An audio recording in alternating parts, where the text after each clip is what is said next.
Thank you and morning, everyone. On behalf of Sustainable Development Policy Institute, I welcome you all to today's launch event and the dialogue on greening of the China-Pakistan Economic Corridor, the sustainable agriculture and the learnings from China. So just to give a brief background that this dialogue has been organized under SDPI's CPEC Green Development Program that is currently being worked in collaboration with the Embassy of People's Republic of China. So yeah, we have been doing a lot of work around the theme. We have worked a lot around the energy sector, agriculture sector, and also, I mean, a lot of things are happening. So we'll sort of try to address all the points as we move forward. So yeah, but I think just before that, just for a quick introduction, my name is Obaidur Rahman, and I'm currently heading the energy unit at SDP, and I'll be mainly moderating the session today. So just before we actually go into the discussion, let me set some of the housekeeping rules. The event is being live streamed on LinkedIn, Twitter, X, and Facebook. The speakers are encouraged to switch on their cameras while they're speaking. We'll shortly be joined by Dr. Hassan Daoud, who will be joining us online, especially when you're speaking and if the network allows to do so. The event is also being recorded, and the video after the event would also be posted online. Everyone present over here, as well as the ones who have joined us through the Zoom, are encouraged to share it within their networks. And the audience who have joined us in person as well as online, those who have joined us online can raise their questions in the Q&A in the chat box. You can also raise your hand, and the MIS team at SDPI will allow you to speak, and so you can also pose your question over there as well. So now I think I'll be coming towards the speaker as well, but firstly, let me just sort of come towards the topic in hand. I mean, if we're looking at the theme of greening of the China-Pakistan Economic Corridor, sustainable agriculture, and how we can actually leverage the opportunities that exist when we actually thinking of working in collaboration with China. So now look, I mean, the problem which we actually have, it's sort of multifaceted. I mean, on one hand, Pakistan is actually facing a lot of adverse impacts of the climate change. We're actually one of the fifth most vulnerable country to climate change, and over the past few years, the floods that have even uh, worsened our ranking to much higher magnitude as well.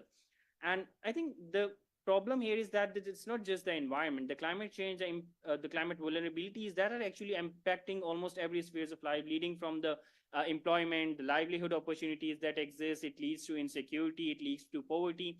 And most of the SDGs, the SDG 13, that is the climate action, is sort of central to every key pillar of socio-economic development that can be. And I mean, just looking, despite being an economy that has a comparatively very low per capita carbon footprint, Pakistan is still facing a lot of challenges in this regard. So, I mean, this is on one hand, one of the problems that are actually coming. Now, the second front is that Pakistan, on the other hand, we all know is an agriculture-based economy. A substantial portion of the GDP as well as the employment force, again, relies upon the agriculture for their daily operations. And a lot is actually depending upon the agriculture, and Pakistan is actually one of the countries that have done some good work around it as well. But now linking the first 2 points, that the climate has actually resulted in a number of impacts and adverse impacts, particularly for the agriculture sector. Uh, I mean, we can pinpoint a number of initiatives such as the change in the weather patterns that are actually impacting the crop growths. We have the constantly decreasing yields that is being observed. The disasters are definitely impacting, the floods are impacting these different things. The irrigation is being impacted. So there are a lot of areas that are being impacted in the agriculture sector due to climate change. But I believe experts here will be going into those details. So these are the two fronts. Now, what we need to understand here is that where do the opportunities exist, how we can actually bridge all those things. So, I mean, one of the very key pertinent points which Pakistan and through which Pakistan actually develops itself socially, economically, was the China-Pakistan Economic Corridor under the broader framework of Belt and Road initiatives that was launched by the President Xi Jinping. And I think over the past decade, Pakistan has achieved a lot of significant impacts through this, but mainly in the energy sector. But apart from that, the impacts of CPEC have actually very positively impacted the livelihood opportunities that it has actually created, and it has actually lifted the country socio-economically. Now we have actually done a lot on the energy sector. The things are still going on, but now is the point when Pakistan is actually moving from the first to the second phase of the CPEC, that is the CPEC 2.0, in which even the China aims to shift more towards a people-centric approach, And we'll be looking definitely a lot of going beyond the G2G, government to business models, and a lot of developments are happening on those fronts as well. So this is more or less the idea of the position of SDPI, is that we're actually sort of trying to understand how the developments under the CPEC can actually be shifted or transferred more towards the greening aspect. And this is where the whole theme of today comes up, that I think almost half a year back, SDPI took this initiative of conducting a scoping study on how Pakistan can actually transition towards the climate smart agriculture, and what opportunities that do we have actually, and what learnings are there from China-Pakistan Economic Corridor, how the Chinese expertise can particularly be harvested through these initiatives as well. So I think with this, I'll be actually coming towards, we are very pleased to have been joined by Dr. Gulshan. Thank you so much, ma'am, for joining us. We'll shortly be joined by, okay, we have already been joined by Dr. Hassan Daud, but Dr. Hassan is actually one of the leading experts in the CPEC. Thank you so much, Dr. Hassan, for joining us today as well. And I have briefly set up the scene, but I think before saying any other, let me just sort of invite you for setting a much better scene, and what you think about the topic and how we need to actually go about it. So thank you so much, Dr. Hassan. Dr. Hassan has been a former project director at the CPEC as well. He's also a very important part of SDPI, is also serving as a visiting senior advisor, as well as the visiting faculty of SDPI, is also the former board of CEO of the Khyber Pakhtunkhwa Board of Investment and Trade, a number of very high distinguished positions he has held. So with this, over to you, Dr. Hassan. Thank you so much for joining us.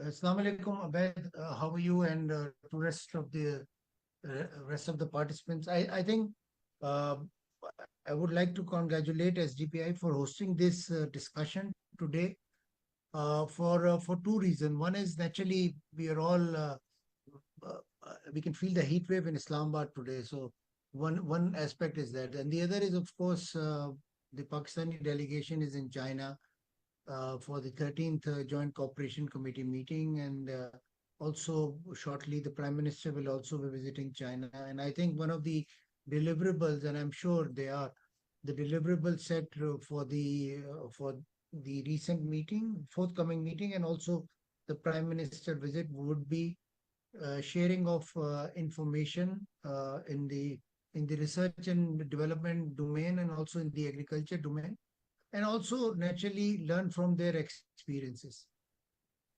But for all this to happen, and for all of us to actually benefit from China-Pakistan Economic Corridor, I think when we talk of phase 2, I think it should be more of action, not just talk. We've spoken about when we started working on the energy sector, and we thought that now it's the time, and we realized the criticality of the energy sector, the scarcity of energy in the energy sector, and also in the transmission line, the issues around distribution also. I think we immediately went towards CPEC and benefited from there. We have now had about 6,000 megawatt of energy. We have about 800 transmission lines. So I think now is the time that we realize the criticality of the scarcity of food, the impact of climate change, and of course the need for developing climate resilient infrastructure around agriculture. Because when I talk of anything that is smart and anything that has an impact of technology, I look at two things. One is efficiency, and the other is productivity. So if our efficiency isn't getting better, even by embracing technology, and if the productivity is not getting better, then we are going nowhere. So therefore, let me cite few examples of Chinese recent development in agriculture sector. And Chinese are known to grow things even on rocks. So their traditional agriculture pattern, their way of doing agriculture, and their need for food is growing, as of course they're getting the economic prosperity, and we're looking at the poverty numbers are also going down. So therefore their consumption of protein-led food is growing. So therefore they started in 2015 an initiative, agriculture led through technology, and this was in the work plan. And they look at this annual work plan presented by their premier each year, and they look at how the agriculture sector is growing.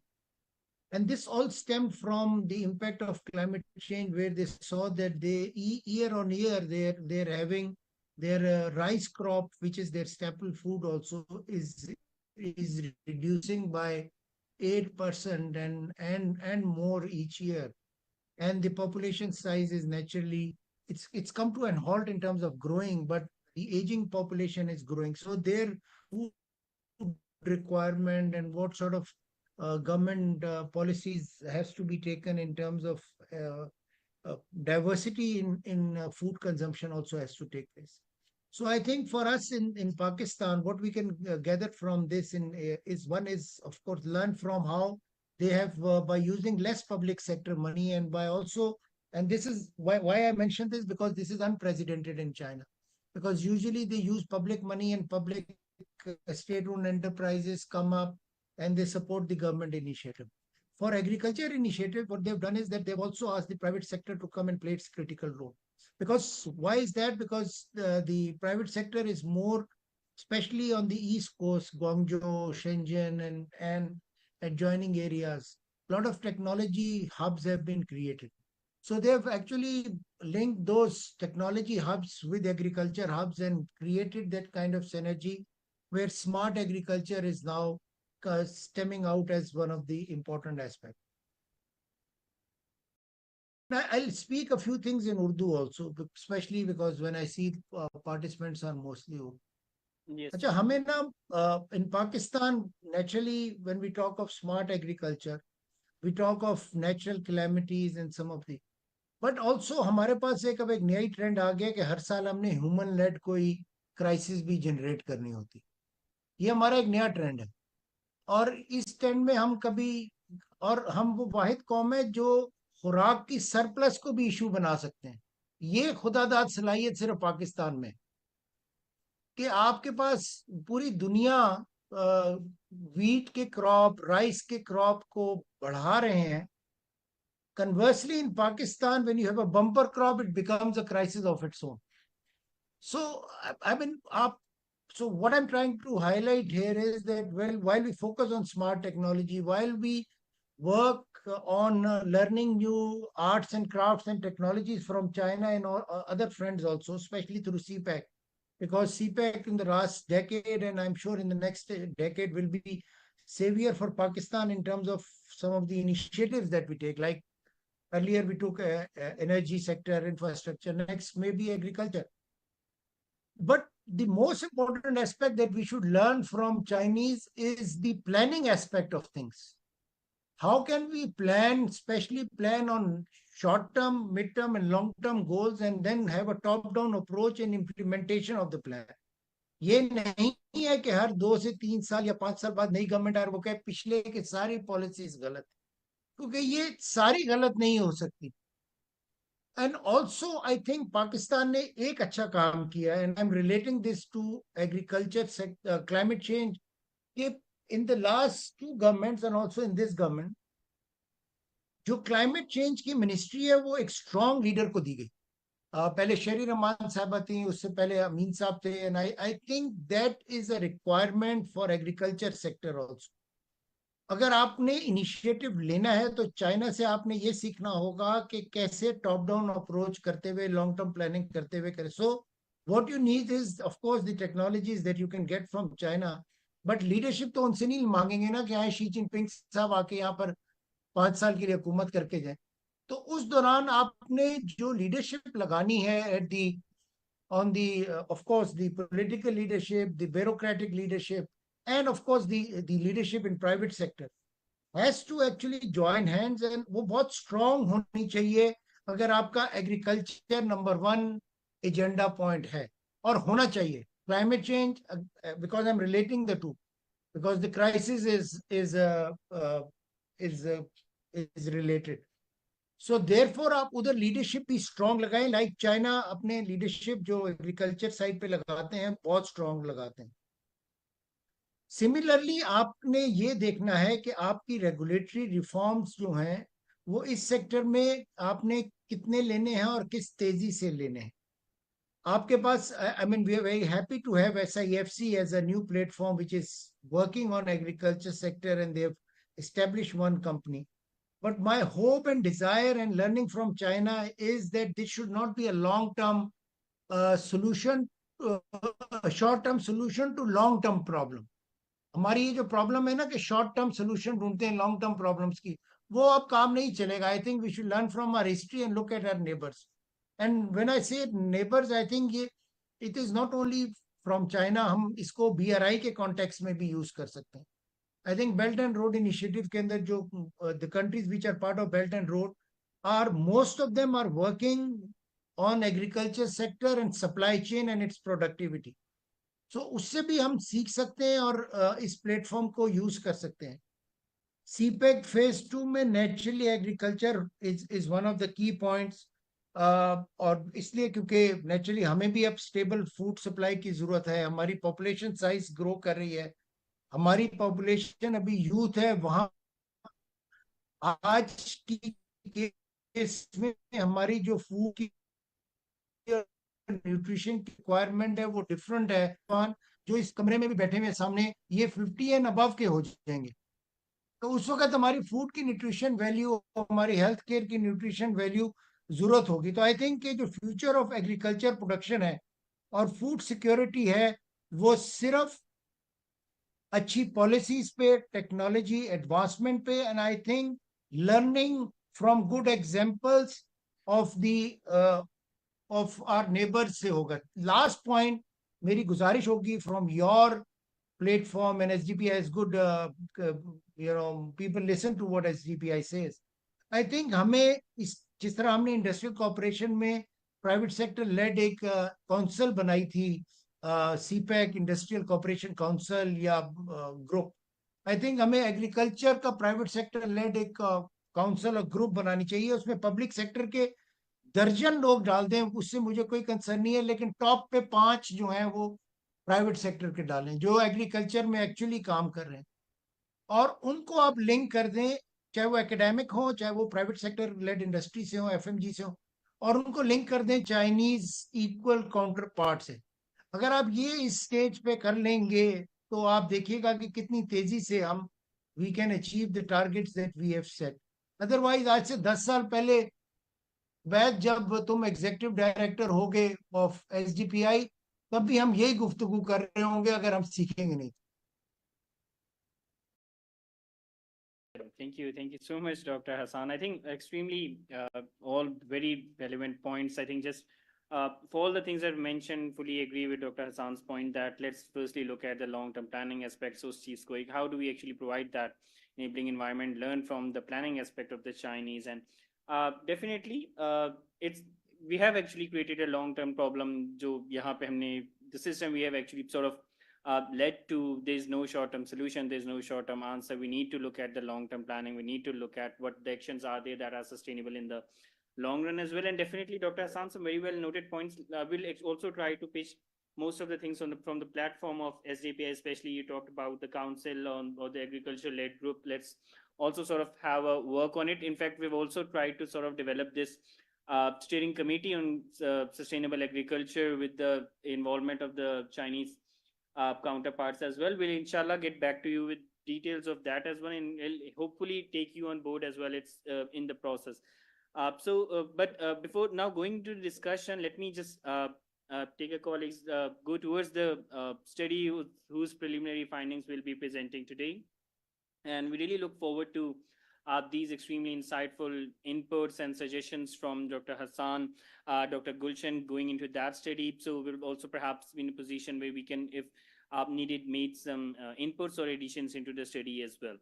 So with this, let me come to colleagues of SDPI, Ms. Misbah Khan, who will be presenting the preliminary findings of the study.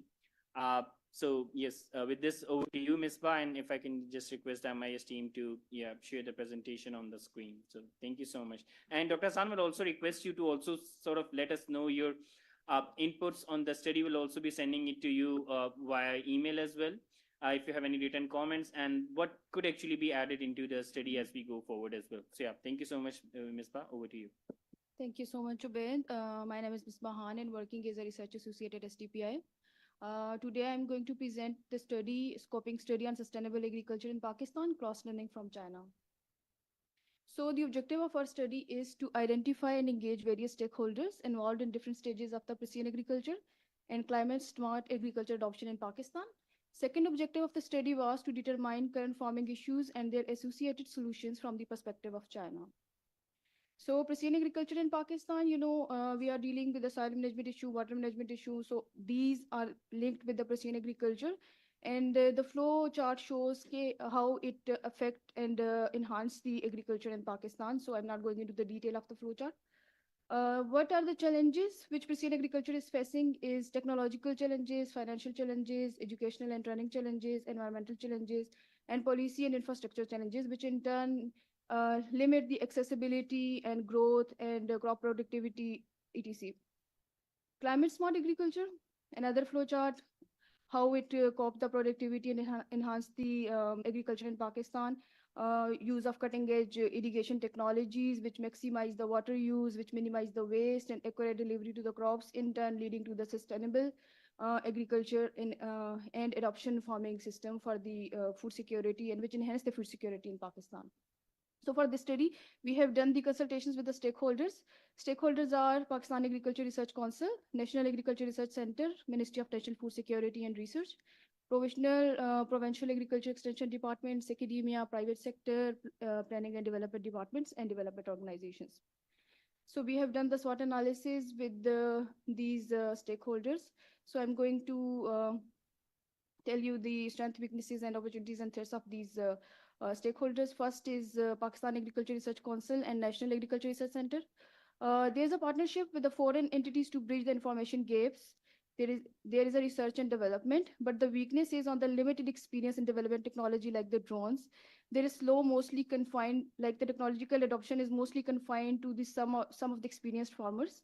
And there is a money dependency, a significant reliance on outside money for the initiatives. Opportunities is inter-institutional collaborations, like potential for the cooperative projects with other institutes, service model potential, providing smaller firms with access to the innovative technologies.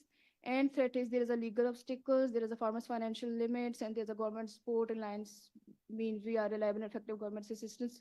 We must need it for to support the sustainable agriculture in Pakistan. Second is provincial agriculture extension departments.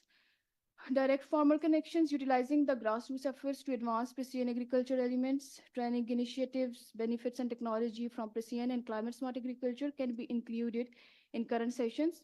There's a local research focus, modifying the precision agriculture to meet the needs of the province's agriculture sector. The weaknesses of the provincial agricultural extension department is there is a gap in technology, limited knowledge of the advanced agriculture technology, there is resource limitations, and there is a slow technological adoptions. Opportunity is research institute partnership. There must be cooperation to advance technological capabilities with NAC and PRC.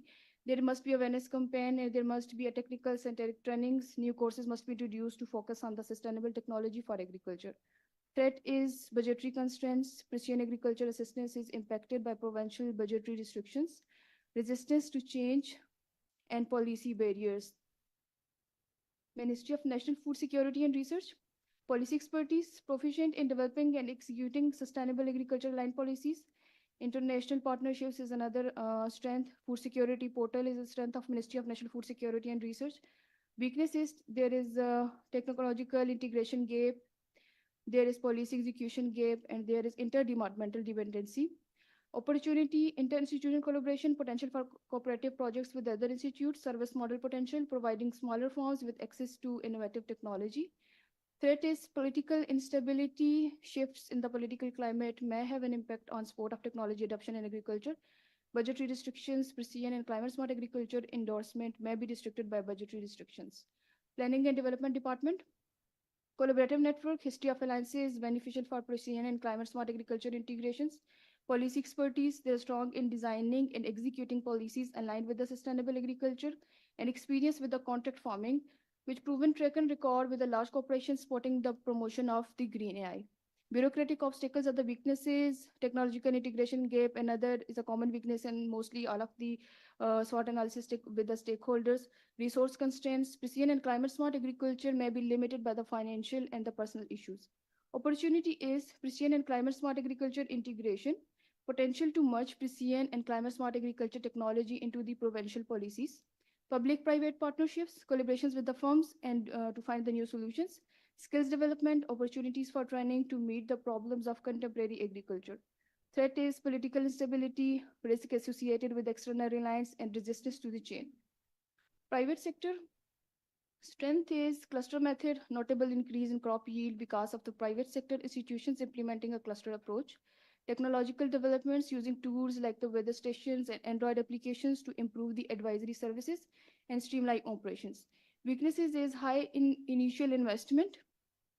Second is operational cost, and third is data handling. Opportunity is technological development is technology progress. There are opportunities to enhance the operations. Market expansion opportunities to growth arise from the growing demand for agriculture commodities. Threat is the modification to regulations, and there is a market competition, subsidy risk, development organizations. Strength is financial support. Development groups and donors offer considerable financial support. Technical expertise gain access to the international networks of agriculture and technological professionals. Harmony with the global objectives is harmonizes with the sustainable agriculture. Weaknesses is bureaucratic delays, mismatched priorities, and short-term financing cycles affect the sustainable agriculture in Pakistan. The opportunities of the development organization is there's a collaborative research which promotes joint research projects with the foreign organizations using additional fundings. Success at the beginning can draw in more money from other resources and policy advocacy, networks and platforms of the promotions of for beneficial policies. Threat is over-reliance or donor financing, data privacy concerns, and local and cultural resistance. Academia, strength are agriculture adoption of advanced technology, agriculture courses with a focus on climate smart agriculture and sustainable agriculture, pioneering studies on agricultural methods and collaborations with the governments. Weaknesses is outmoded course design, restricted growth for teachers and students, fail to keep up with the technological advances, limited knowledge of the field advantages, and theoretical concentrations above practical. Opportunities is new technology in farming must be introduced, introduction to the new courses must be introduced in the academia, precision seed metering system must be introduced to the students, and practical may be performed, systems for controlling diseases. Threats are regulatory disparities, limited financial resources, and inadequate infrastructure for research. Lessons learned from China. The Chinese government has shown a noteworthy commitment to the climate smart agriculture in recent years, demonstrating the remarkable achievement in adapting to climate change, enhancing the agriculture output, sequestering carbon in the soil, and reducing the GHG emissions. China has established agroforestry systems, farmland shutter belts, water-saving irrigation technologies, well-facilitated farmland building, and agriculture water conservation programs. Overall, from 2016 to 2020, China's agriculture production has significantly benefited from the adoption of mechanization, marking a transformative period towards high quality and efficient agriculture practices. By implementing the algorithms, IoT, and precision agriculture equipment, Pakistan can benefit from China. Pakistan can learn from China's intelligent irrigation systems as to how we can't improve our water management systems. Conclusion is the synergy between China's technological advancement, policy support, and investment in sustainable agriculture provides a roadmap for Pakistan. By embracing these strategies within the framework of CPEC, Pakistan can elevate its agriculture sector, ensuring the food security, enhancing the trade capabilities, and uplifting the socioeconomic standards of its rural communities. So the scoping study draws inspiration from China's often insightful information as well as implementable directions for the development of sustainable agriculture methods in Pakistan. China is a prime example of how technical advancement, strategic policies, and cooperative efforts can change agricultural landscapes and guarantee the economic growth, environmental sustainability, and food security. The way forward is Pakistan may create a route towards the resilience, productivity, and environmental stewardship while learning lessons from China's accomplishment in sustainable agriculture. Pakistan may set the stage for a sustainable agriculture future by incorporating these lessons into the strategic policies and encouraging a cooperative environment, guaranteeing the welfare for its farmers, the resilience of its ecosystems, and the security of its food supply. Thank you. Thank you. Thank you so much, Dr. Misra. A round of applause. for very briefly and concisely summarizing the key recommendations coming out from the study. And I think a lot of lessons, and those who are interested will be sharing the document, and you can go into far more details. So I think before going to Dr. Gulshan's presentation, if I can just quickly have any, if anyone has any quick question, in fact, we can perhaps start from Dr. Gulshan. If you have any few words first on the study and anything you would like to initially highlight at this point, and then we can, yeah, we can move Bismillahirrahmanirrahim. Thank you for inviting me on such a good platform. And it's really Mr. Dr. उनका नाम क्या था on. पहले? Dr. Hassan Dawood. Doctor Hassan Dawood, उन्होंने जो presentation दी और जो madam Misbah की थी, it's really informative for all of us. हम लोग बहुत सारे ना जो प्लेटफॉर्म्स होते हैं उनमें सब जस्ट प्रेजेंटेशन दी और हम जो है उसके कंक्लूजन पे नहीं जाते. तो दोनों ने बड़े ही प्रिसाइज और बहुत ही अच्छे तरीके से इसको प्रेजेंट किया. एंड जो बात मैडम इस्पा की जो प्रेजेंटेशन में थी कि हमें क्या स्ट्रेंथन के क्या हमें फाइंडिंग्स हैं और हमें इसको कैसे लेके चलना चाहिए, तो इनको मैं कंक्लूड करूंगी इस बात को कि लाइजन होना चाहिए एकेडेमिया, प्राइवेट सेक्टर और जो है इंडस्ट्री का, ताकि जो है इस चीज़ को हम लेके आगे चलें. हम ये सब बातें करते हैं कि जी पॉलिसी है, पॉलिसी गलत हो गई, हमारे जो लीडर थे वो ये आए, लेकिन हम वो चिड़िया वाला काम क्यों नहीं करते जो हज़रत इब्राहिम जब आग में गिरे थे तो उन्होंने चिड़िया जब वो कतरा लेके आई थी तो किसी ने कहा कि तुम कैसे ये आग बुझाओगे हज़रत इब्राहिम अलैहिस्सलाम के लिए. तो चिड़िया ने कहा कि मेरा काम जो है इसको पानी को फेंकना है, बाकी बुझाना ना बुझाना तो अल्लाह की ज़ात में है. तो हम जो है इसका वो वाला कतरा ज़रूर बने और सब एक प्लेटफॉर्म पे इकट्ठे होकर इसको आगे लेके चले. And it's really a good one. बहुत अच्छी मुझे इनकी प्रेजेंटेशन लगी. Thank you, Dr. Gulshan.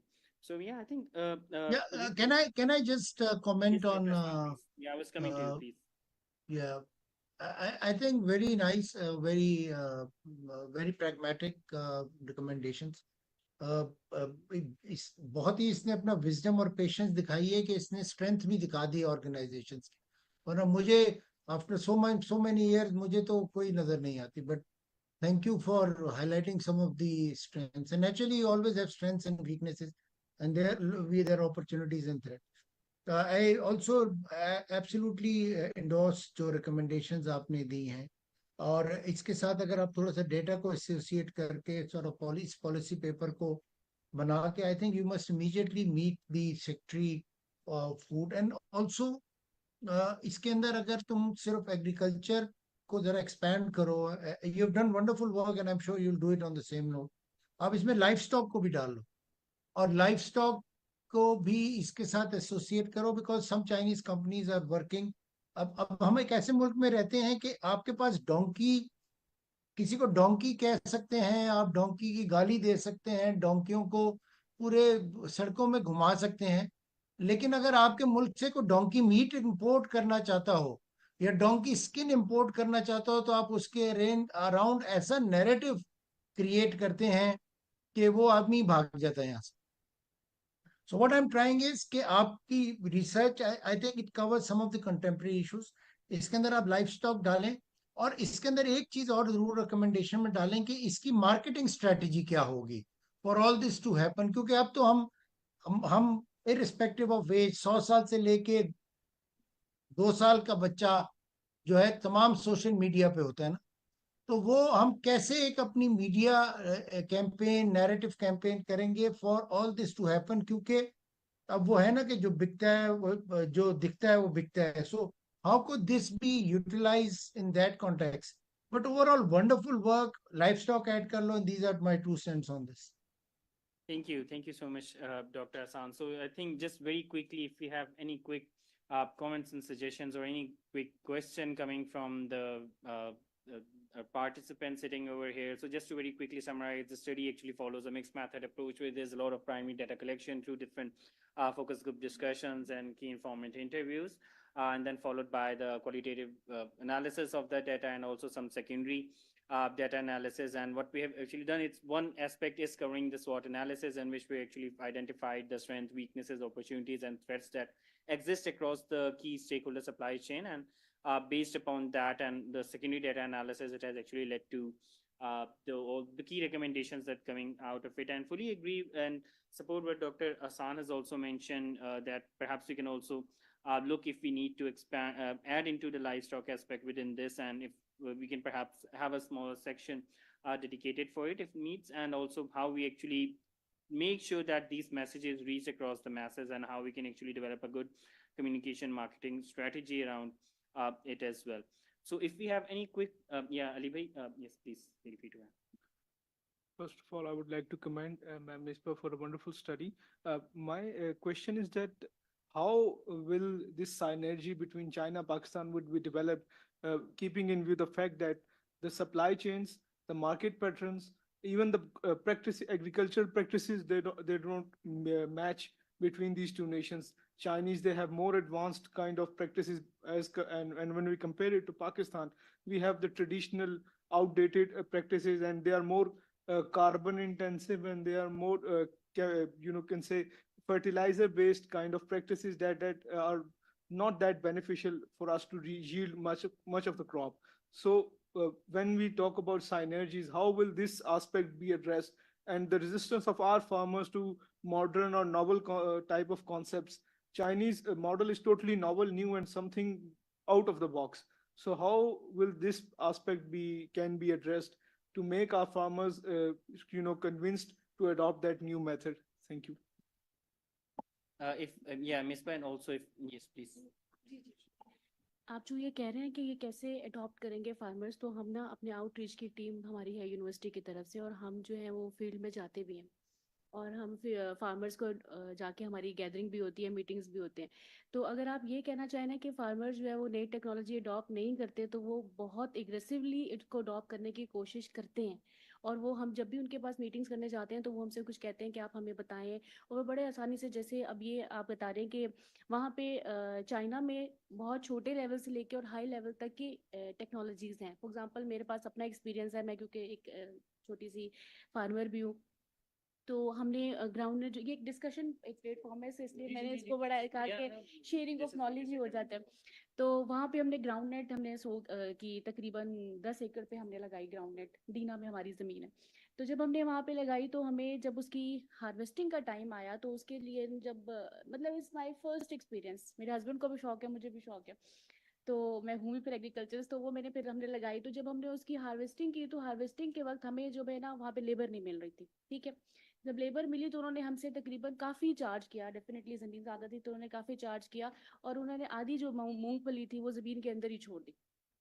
अच्छा, फिर उसके बाद मैंने स्टडी की, फिर मैंने लिटरेचर पढ़ा, फिर मैंने सारा चाइनीज़ का लिटरेचर पढ़ा, तो उनके पास इतनी छोटी छोटी मशीन है, सस्ती मशीन है, कि वो इस तरह यूँ चलाते हैं और पीछे से उनकी सारी डिगिंग होती रहती है मूंगफली की, और वो बाहर आ जाती है सारी। और हमारी जो मूंगफली थी माशाल्लाह से वो ज़मीन के अंदर ही आधी रही, हमें लॉस भी हुआ, और अब जब वो गंदम हमारी हार्वेस्ट हुई तो साथ मूंगफली भी निकल रही है। तो इसका जो आपकी बात का है कि फार्मर, जैसे मैं फार्मर हूँ और मेरे पास इतने फार्मर्स हैं काम करना चाहते हैं, मूंगफली के लिए करना चाहते हैं, बट उनके पास वो मशीन नहीं है। अब हमारे जो एकेडेमिया है वो क्या कर सकता है? बात ये कि करने वाले क्या काम है, उसमें करने वाले ये काम है कि हम ब्रांड अगर 14,000 का 15,000 का पहन सकते हैं, साथ रेप्लिका भी तो पहनते हैं, तो हम उसकी रेप्लिका क्यों नहीं यहाँ बनाते? चाइनीज से लर्न करने के लिए क्या क्या हमारे पास है, कि अगर हमें ऐसे प्लेटफॉर्म मिले कि हमारे एकेडेमिया, हमारे रिसर्चर, आपकी पीआरसी और एनएआरसी की स्टडी है, आप 3-4 यूनिवर्सिटीज को भी इसमें इन्वॉल्व करें, उसमें बहुत सारी रिसर्च हो रही है, और वो जो है वो आप लाइजन करें इन फार्मर्स के साथ। एकेडेमिया जो है वो लाइजन करती है फार्मर्स के साथ, एग्रीकल्चर एक्सटेंशन के साथ। आप जरा लिस्ट ढूंढे, इतने सारे आपको फार्मर्स मिलेंगे जो ये अडॉप्ट भी करेंगे। तो महंगी नहीं है वो, सिर्फ हमें क्या चाहिए कि वो हमें टेक्नोलॉजी सिखाएं, हमारे पास यहाँ पे आए, हमें बताएं कि भाई वो चाइनीज जो है वो तो सुई भी बना लेते हैं रेप्लिका पे, 10 रुपए की भी चीज है, 100 रुपए की भी चीज है, 1000 की भी चीज है, वो तो डिपेंड करता है कि आपका कस्टमर कैसा है। तो हम वो ले सकते हैं, ठीक है। पहली बात कि हम उसको अडॉप्ट कर सकते हैं, लेकिन ये कि हमें सीखने की जरूरत है, और आपकी रिसर्च थोड़ी सी वाइड इस तरह कर रहे हैं कि आप यूनिवर्सिटीज को भी इन्वॉल्व करें बीच में। हमारे जितने एग्रीकल्चर एक्सटेंशन वाले हैं, एग्रीकल्चर इंजीनियरिंग वाले हैं, वो ये काम कर रहे हैं, मगर वो किसी फॉर्म पे नहीं आते, इसलिए पता ही नहीं चलता, ठीक है। ये आप उसके मतलब अच्छा आपके लिए एकेडेमिया जो है उसको इन्वॉल्व करें इसके अंदर, और फार्मर्स जो है वो कर सकते हैं, अडॉप्ट करते हैं। Sure. Yeah, just perhaps a couple of points, and then I'll be coming to if Junaid bhai, Misbah wants to add something to. I think with Chinese we do have one successful model. I think जो CPEC के phase 1 में हुआ, and it actually led to some of the very key development. So, but I think Dr. Hassan, एक बहुत constantly you adds a phrase and a Chinese proverb that you do not fit in someone else's shoes. So it's not just that definite that what worked in China will work in Pakistan. So it's not that. I think, matlab, what we need to do is to understand the context. I mean, we need to understand if there are any best practices, how they can actually be replicated in the local context of Pakistan. Yeah, what were some of the reasons that actually made them successful, and what is something that can actually be implemented. But the idea here is that the solutions have to be sort of locally driven and locally oriented. But what we need is to sort of learn from different regulations, the models, the planning process. Okay, I think Dr. Hassan ne shuru mein baat ki what the Chinese have been very successfully doing, and how everything sort of fits into the local contents, yeah, local needs. How do we can we actually sort of modify those as well? So that's actually one of the areas. But if Junaid Bhai or Misbah wants to add something to it, yeah, Junaid, please. Thank you. So, Ali, what you were asking, the out of box, what China is doing, it was out of box unless China didn't do that. So now it's not out of box. So it's applicable. China did it. So our study suggests what we can learn from China. We are not adopting all of them. We'll adopt what suits us, what we can implement here. So in this study, when we published the report, you'll see we did that 260 interviews with the farmers as well. First, we went to farmers, we listened to them, then we went for consultation with the rest of the departments, academia, and all of those, so that we can get the real needs, real strengths, weakness, and the opportunities. So the opportunity and threat is the main course of this report. And there you can see in a lot of departments they mentioned how they can help out farmers, how there is still a lot of space and there's a lot of chances to fill that gap on departmental level. So from learning from China, there are different things. So let's take it at a macro level. They adopted the technology. We are still not adopting at that level. Which technology, at what level, it can be discussed. It can be modified according to Pakistan needs. So the thing you are asking that if farmers are, so we met farmers like who have the technology, those who imported from China. So they used it. Now they didn't find anyone to repair them. So some of the extension departments came, they trained, did few of the technologies, revamped them, but not all of them. So the need is there. Farmers are ready to take, as per our study. There's a gap. There's a gap between, again, fail to G, government to government, then policy. We are still, working as an old school, written policies, it's applicable, practical or not. Let's move out of that, as Dr. San was mentioning. So this phase should be, be more practical than of more theoretical and talk and talk. So basically the study talks about that thing, that how those things which are practical, which is applicable at farmer level, at the ground level, not just government talking to government, making policies, and what new things should be added into the provincial policies and federal policies. Thank you. बाहर से आप ये जो लेके आए हैं, PRC के पास भी मशीन है, ठीक है, एनएआरसी पीआरसी जिनका ये है तो उनके पास भी है, फैसलाबाद यूनिवर्सिटी के पास भी है। आपकी बात बिल्कुल ठीक है कि उनको जो है वो ठीक करने के लिए लोग नहीं मिलते। तो अगर आप यही मैन्युफैक्चरिंग करेंगे ना, अगर वैसे भी एसी लेने पे जाऊँ तो मैं डॉलर्स को रिकमेंड करूंगी, इसलिए कि उसके स्पेयर पार्ट्स उसकी ईजी जो हो जाता है। अगर आप यहाँ पे खुद बनाएंगे ना, तो तब यहाँ पे आपको वो होगा। लेकिन उसका इशू ये आता है कि हमारे पास इन्वेस्टर्स नहीं होते। इन्वेस्टर यहाँ से हमें चाइना की चाहिए कि आप मार्केटिंग को जो है वो लेकिन अब जब मार्केटिंग की बात आती है तो उनसे कहते हैं आरटीओ तो वो ज्यादा ठीक है, जिसने मेहनत की, जिसने अपनी सोई की, कल्टीवेशन की, उसको कुछ भी नहीं मिलता। तो चैलेंजेस हैं, जरूर है, मगर उसका सोल्यूशन भी है कि आप मार्केट में ऐसे लोगों को, इन्वेस्टर्स को लाए जो उनसे ले। और बाहर अब हम इंपोर्ट करते हैं, आप ये वीट स्ट्रॉ देख लें, जब हम वीट स्ट्रॉ लेते हैं और ये हमारी ग्राउंडनट की जो स्ट्रॉ होती है वो सारी जो है कुवैत को हम देते हैं, लेकिन वो हमारे एक या दो होते हैं जो उसको कंप्रेस कर रहे होते हैं तोड़ी को और वो बेच रहे होते हैं क्योंकि उनके ऊँट खाते हैं। अगर हम यहाँ पे दे कुछ हमें इन्वेस्टर्स ऐसे मिले जो वो छोटे छोटे, अब हम फॉर्म मॉडल जिन्हें कहते हैं, डेमोन्स्ट्रेशन प्लॉट्स जिन्हें कहते हैं, वो बनाए और उन्हीं से ले ले, तो वो आएंगे आगे। हम क्या करते हैं, हम इन्हीं बड़े फॉर्म पे बैठ के अपनी बातें करते हैं, उनसे फंडिंग ले ली, उसको दे दी, लेकिन जिसको करने की जरूरत है, जो इंटरेस्टेड है, उनको नहीं मिलती। यहाँ पे करने वाला ये काम है। तो यही हम लोगों को आगे जो है क्लाइमेट स्मार्ट एग्रीकल्चर भी कह ले, आप इसको एग्रीकल्चर भी कह ले, वुमेन एम्पावरमेंट भी कह ले, करने की ये जरूरत है। Sure. Thank you so much. We just have 4 minutes before we go to the next presentation of Dr. Gulshan. If anyone has any other question before that. question or comment or any other suggestion? Anyone? Okay. So I think perhaps we can actually move forward. We're very pleased to be joined by, thank you so much, Dr. Gulshan. So if I can actually request our MIS team to share the presentation with this, we'll be handing it over to you, Dr. Gulshan. Thank you so much for the please. Thank you. First of all, I just want to special pay thanks to Ms. Misbah and all STPI team members. They invite me on this beautiful platform. Today, the topic which I'm going to discuss over here is the climate smart agriculture learned from China. I am Dr. Gulshan Shad, working as associate professor and also in charge of Center of Excellence Women Empowerment in Agriculture, and also a team member of SDPI. So, as all of you know that global warming, due to some factors, the rising in temperature and melting of glaciers and ocean acidification, and this is all happening all around us. ना हमें सबको ही पता है कि global warming हो रही है, इसकी वजह से हमारे climate change impact पड़ रहा है, और वो impact जो हमारा agriculture पे भी आ रहा है. तो हमें उसकी तो हमारे बहुत कॉमन सी चीज़ें हैं कि ये हो क्यों रहा है, क्योंकि वैसे अगर अब देखा जाए तो शायद जो मेरे फोर फादर्स थे वो भी गाँव से ही थे, और जी अच्छी एजुकेशन के लिए आना है और अच्छी लाइफ स्टैंडर्ड्स को, यानी अपने स्टैंडर्ड्स को इम्प्रूव करना है, तो इसकी वजह से सब शहरों की तरफ आए. मेरे दादा दादी जो थे वो गाँव में थे, अब्बू जो थे वो एग्रीकल्चरिस्ट थे, PPG में उन्होंने मास्टर्स किया, वो शहर में आए, अम्मी भी, फिर उसके बाद हम भी शहरी ही हो गए.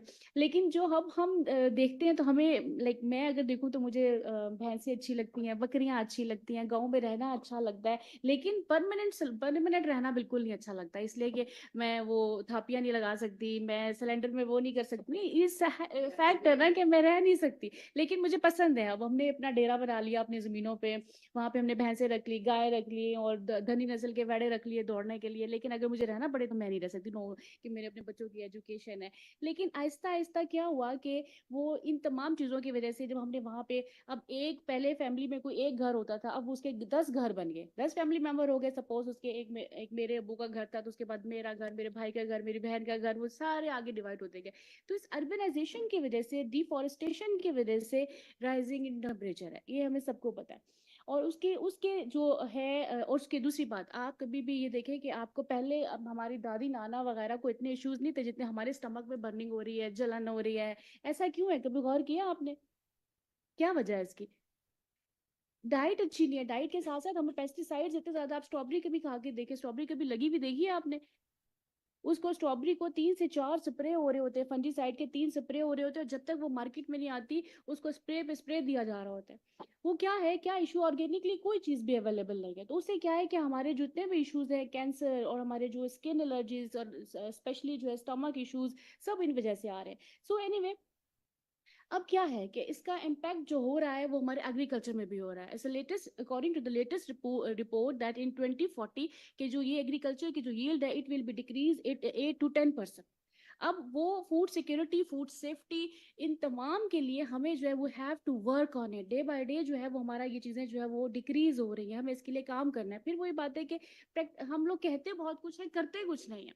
हमें आज यहाँ पे कुछ कह जाऊंगी और फिर उसके बाद ना करूँ, उसका फायदा नहीं है. But we have some solution. कहते हैं ना कि जब भी आपने कोई बात करनी है तो उसमें से कंक्लूजन अपने लिए अमली बात जरूर लेनी है, तो वो हम इंशाल्लाह आखिर में करते हैं.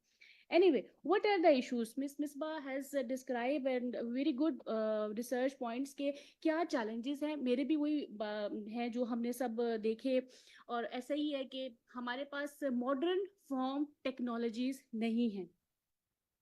अच्छा, हम मॉडर्न फार्म टेक्नोलॉजी क्या है? टनल फार्मिंग सपोज ले रहे हैं. आपका अगर किसी का एग्रीकल्चर का एक्सपीरियंस है तो टनल में हम लोग लगाते हैं. मेरा जहाँ पे हमारी अपनी ज़मीन है, वहाँ पे हमारा एक फार्मर है, वो मैं जब जाती हूँ तो वो मुझे पीछे आया, बाबाजी मुझे ये बताएं कि मैंने यहाँ पे ये खीरा लगाया और खीरे मेरा ये सारी बीमारी आ गई. अगर मसला क्या है कि हमारे पास एडवांस टेक्नोलॉजीज नहीं है. अब उसने कैसे खीरा लगाया, टनल कैसे बनाया, क्योंकि इतने ज्यादा चार्जेस होते हैं उसके पूरे वो लगाने के, शेड बनाने के. तो उसने जो है वो लकड़ियों के जो बैम्बू होते हैं वो लगा के, पीछे वो धागे लगा के, तो उसके ऊपर उसने अपनी बेलें चढ़ाई हुई थी, और साथ उसने हल्के हल्के से शेड बिस्तरा बनाए के पॉलिथीन लगा के तो वो कर दिया. लेकिन इट्स नॉट अ सोल्यूशन। अगर आपने करना, अब हम कहेंगे जी चाइना जो है वो बहुत अच्छा कर रहा है, उसके पास सब कुछ है, अब वो फार्मर करने को तैयार है। फॉर एग्जाम्पल, आप अगर फार्मर्स को देखें तो वो G1 वैरायटी उसने ढेरों ढेर लगा दी, पूरा फार्मर पूरा जो है पाकिस्तान उसके पीछे फिर गया। अब लेने को वो कितने रुपए किलो मिल रहा है। यानी कि हम भेड़ चाल की तरफ चले हुए। सपोज अगर हम मशरूम की बात करें तो हम मशरूम को 4 हिस्सों में अगर डिवाइड करें, अगर सही पॉलिसी बैठे यहाँ पे सब लोग जिन्होंने काम करना, नहीं ये नहीं करना कि सिर्फ सन गोल्ड वाले हैं तो वो कर रहे हैं, तो जी एग्रीटेक वाला है वो बिजनेस कर रहे हैं, नहीं। मेरी अपनी भी कंपनी है, हम अपनी भी कंपनी रन करते हैं, लेकिन क्या इशू है कि सब एक एक पेज पे बैठे कि भाई हम अगर मोरकेला ग्रो करनी है तो वो गिलगित में कर लें, बटन ग्रो करनी है तो वो यहाँ पे कर लें, फिर अगर मोरकेला की दूसरी स्पीशी ग्रो करनी है तो कश्मीर में कर लें। और अगर बटन का जो आइडियल टेम्परेचर है वो इस वक्त अगर 12 से 13 डिग्री है तो वो कश्मीर में है। तो एक साइकिल चलता है, यानी कि हम सारे एक ही पेज पे हो, हम सारे फार्मर्स बैठ जाएं और पाकिस्तान के लिए काम करें। हम ऐसा नहीं करते। तो ये जो ड्रोन है या जो हमारे पास प्रिसीजन एग्रीकल्चर है जो पाकिस्तान जो चाइना यूज कर रहा है, उसको हम लेके आए यहाँ पे, टेक्नोलॉजी को फार्मर्स को सिखाएं, टेक्नोलॉजी ले आए। लेकिन उनको अगर किसी फार्मर को ना आती होगी तो चलेगा कैसा वो काम। तो हमने वो टेक्नोलॉजी, अब हम चाइना से क्या चाहते हैं, चाइना के ये हमारे इश्यूज हैं कि हमारे पास टेक्नोलॉजी नहीं है, हमारे पास 2 या 4 प्रोग्रेसिव फार्मर हैं, सिर्फ उनके पास है ड्रोन, 2 या 4 ले आते हैं। सबसे पहली बात होती है कि ड्रोन आना ही पाकिस्तान में मुश्किल है। वो क्या होता है, ये जो कस्टम्स के जो इश्यूज होते हैं कि जी ये उसके लिए ना यूज हो जाए, जो भी ये क्या कहते हैं उसको, दहशतगर्द, ये जो लड़ाई शड़ाई है इसमें, हाँ ये इसके लिए ना यूज हो जाए, तो वो आने देते ही नहीं। हालांकि ड्रोन की जो एप्लीकेशन है इसमें डिटेक्शन ऑफ प्लांट डिजीजेस हमारा प्रैक्टिकल है, हमने अपनी ऐप भी बल्कि डेवलप की, साथ इसकी फंजीसाइडल स्प्रे, इसकी यील्ड मॉनिटरिंग, पूरे डिजीज मैपिंग, यील्ड मैपिंग इसके थ्रू हम कर सकते हैं। But we don't aware of that, हमें पता ही नहीं है किसी को। और वो जिनके पास ये है और वो जो है वो चार्ज करते हैं, अब फार्मर दे नहीं पाता। तो technology transfer is also important one, ये हमारा इशू है। दूसरा, हमारे पास ना कुछ हमारे जो एकेडेमिया है, हम लोग क्या करते हैं, आपने कभी देखा है कि स्पोर्टोवा रीजन में दालें नहीं लगती हैं, और आप कभी दालें लेने जाएं पंजाब कैशन के एरिया कहीं से, बहुत छोटी छोटी दाल आपको मिलती है। मेरा क्योंकि प्रैक्टिकल नॉलेज इसमें है, मैं एक एक्सपर्ट थोड़ा सा है, तो उसमें क्या है कि जो बाहर से आपको अच्छी सी चाइनीज से कहीं से इम्पोर्ट हो रही होती है दाल, फौरन गल भी जाती है, ऐसा ही है। अच्छा, अब होता क्या है, कोरिया चाइना जहां से भी दालें आ रही होती है ना, वो हमें हाइब्रिड वैरायटी देते हैं। हाइब्रिड वैरायटी क्या होती है कि वो सिर्फ हमेशा हम उनके आगे ही हाथ फैलाएंगे, हम खुद से अपनी ग्रो, हम अपने खुद एडवांस लाइन नहीं डेवलप कर सकते। अगर हमें चाइना, वो हो सकता है वो ना भी दे, लेकिन हमारा कह देना काम है, हमें एडवांस लाइंस दे, हमें रिजाइलेंट जो है, जो हमें एडॉप्टिव जो वैरायटीज है वो हमें दे। हमें क्या करते हैं, कोरिया वाले जो है वो अभी उन्होंने हमारे साथ हमारी यूनिवर्सिटी के फॉर्म पे चिलीज लगाई, और वो चिलीज लगा के उसको जर्म प्लाज्म को मल्टीप्लाई करेंगे, खुद ही खरीद लेंगे। हम क्या करेंगे फिर, हम अपनी जमीन पे देंगे, हम लेबर के लेबर ही रह जाएंगे, हम साइंसदान ना बने। वो अब इशू क्या है कि हमें हाइब्रिड वैरायटी मत दे, आप हमें जो है वो दे एडवांस लाइंस दें, ताकि हम अपने पाकिस्तान को इसके लिए मल्टी वो चीजें जो मल्टीप्लाई करें। अब आप देखें, हम दाल लेंटल भी नहीं लगा सकते, मूंग भी नहीं लगा सकते, माश भी नहीं लगा सकते, हम अदरक नहीं लगाते यहाँ पे, हम लोग लहसन के लिए भी बैग करते हैं, टमाटर के लिए बैग करते हैं दुनिया से। और ये सारी की सारी वेजिटेबल, आप मुझे बताएं किचन में जितनी भी चीजें होती है, अनियन, टमाटर, पोटैटो, ये इसके बगैर किचन नहीं होता। मैं यूनिवर्सिटी में कहीं भी हूँ, कहीं भी हूँ, मगर मैं ये देखती हूँ ये 4 चीजें हैं घर में, कि मैं हूँ घर में ना, तो बच्चों को चलो खाना तो मिल जाएगा, पीछे कोई ना कोई बना देगा। ऐसे ही है ना, हम उसमें भी जो है मोर देन सफिशिएंट नहीं है, हम वो भी बाहर से अपने बैग करते हैं कि हमें कोई ला दे कि हम वो ग्रो कर ले। हम टर्मेरिक जो है वो बाहर से लेके आ रहे हैं, हम हल्दी जो है बाहर से लेके आ रहे हैं, हम ये जो इलायची बाहर से लेके आ रहे हैं। तो ये हम क्यों नहीं ग्रो कर सकते, हमें वो टेक्नोलॉजी, और वो कोई रॉकेट साइंस नहीं है। आप अपने हिली एरियाज में शेडी प्लेस में इसको लगा सकते हैं, बट हमें टेक्नोलॉजी की अवेयरनेस नहीं है। ये तो छोटी बात है ना, इसमें तो कोई बड़ी वो चीजें नहीं है, लेकिन उसको कैसे ग्रो करना है, उसका जर्म प्लाज्म कैसे लगेगा, वो लाइंस कैसी होंगी, नॉट हमें हाइब्रिड राइटिंग मत दे, हमें एडवांस लाइन दे। ठीक है, चाइना से हम कहते तो है ना, हमें हमें ये चीजें सिखाएं, हमें हमें कोई चाइना में जाने की जरूरत भी नहीं है ना, वो हमें सिर्फ थोड़ा सा बता दें कि भाई ये ब्रूशर्स दे दें हमें, साथ हमें जर्म प्लाज्म दे दें, कि भाई अगर हमने यहाँ से इम्पोर्ट करना हो ना जर्म प्लाज्म, कि हम रिसर्च के लिए यूज करना चाहते हैं, वो वहां पे जो उनके क्वारंटीन के डिपार्टमेंट है वो वहीं से पड़ा रहेगा, वो यहाँ आने ही नहीं देते। फिर हम कैसे CPEC के इम्प्रूवमेंट की बात करते हैं जब हमारे पास कुछ चीज आएगी ही नहीं। अब वो फार्मर्स के पास एक दफा आ जाएगी, आप हाइब्रिड वैरायटी दोबारा लगाएंगे फार्मर को तो वो करेगा भी नहीं, वो उसकी कल्टीवेशन ही नहीं होगी, उसकी यील्ड ही नहीं आएगी, तो क्या फायदा उस चीज का। तो चाइना से अगर हमने लेना है तो आप हमें जर्म प्लाज्म देना, हमें हमें हमें यहाँ पे क्या है कि बहुत सारे जितने होते हैं, चाइना का विजिट हो गया, वहां जाके कुछ हो गया, मेरा नाम चाइनीज उसमें प्लेटफॉर्म पे आ जाना चाहिए, मैं चाइना का विजिट कर रहा हूँ, उसका क्या फायदा? फिर हम कहते हैं कि हम चाइना से लर्न कर रहे हैं, फिर हम तरक्की भी ना करें। एनीवे, अब वो क्या है कि हमें ऐसी वैरायटीज, अभी देखिए आपको जो लास्ट पिक में नजर आ रहा है जिसके अंदर क्या है कि ऐसी वैरायटीज है जो ड्राउट रेजिस्टेंट है, कि वो देखिए ग्रीन है, उसी वाले एरिया में एक तरफ क्रॉप लगी हुई है जो बिल्कुल ड्राई है और दूसरी तरफ जो क्रॉप लगी हुई है वो ग्रीन है, तो यील्ड क्यों नहीं इंप्रूव होगी? यील्ड आएगी ना। अगर 2040 की हम बात करते हैं कि 8 to 10% जो है वो हमारी यील्ड डिक्रीज हो जाएगी, हर जी हम लोग भूखे मर जाएंगे, तो उसके लिए हमें ऐसी वैरायटीज लगानी है कि बारिश हो, चाहे जो है वो हवा आए, तूफान आए, तो हमारी सब फसलें खड़ी रहे। अब इस दफा जो बारिशें हुई है, कितना ज्यादा गलत इंपैक्ट हो रहा था हमारी क्रॉप पे, नो डाउट हमारी बम्पर क्रॉप है वीट की, लेकिन इशू क्या था कि वो क्या है कि ऐसी वैरायटीज थी, और इस क्लाइमेट चेंज की वजह से तकरीबन जितनी वैरायटीज मैंने ऑब्जर्व की सब पे रस्ट आई, और अगली दफा जो है वो यील्ड डिक्रीज हो जाएगी।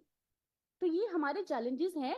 मगर और सबसे पहली बात, एडवोकेसी पॉलिसी मेकिंग वो है, उसको हम नहीं इस लेवल पे डिस्कस कर सकते, क्योंकि वो हम नहीं इसमें जा सकते। अच्छा, अब हमारा क्या है कि what the climate smart agriculture, के हम इस फोरम जो इसको किया गया है स्मार्ट एग्रीकल्चर से कैसे इसको इम्प्रूव कर सकते हैं। आप लोगों के जहन में क्या आता है स्मार्ट एग्रीकल्चर का? Less fertilizer, less water.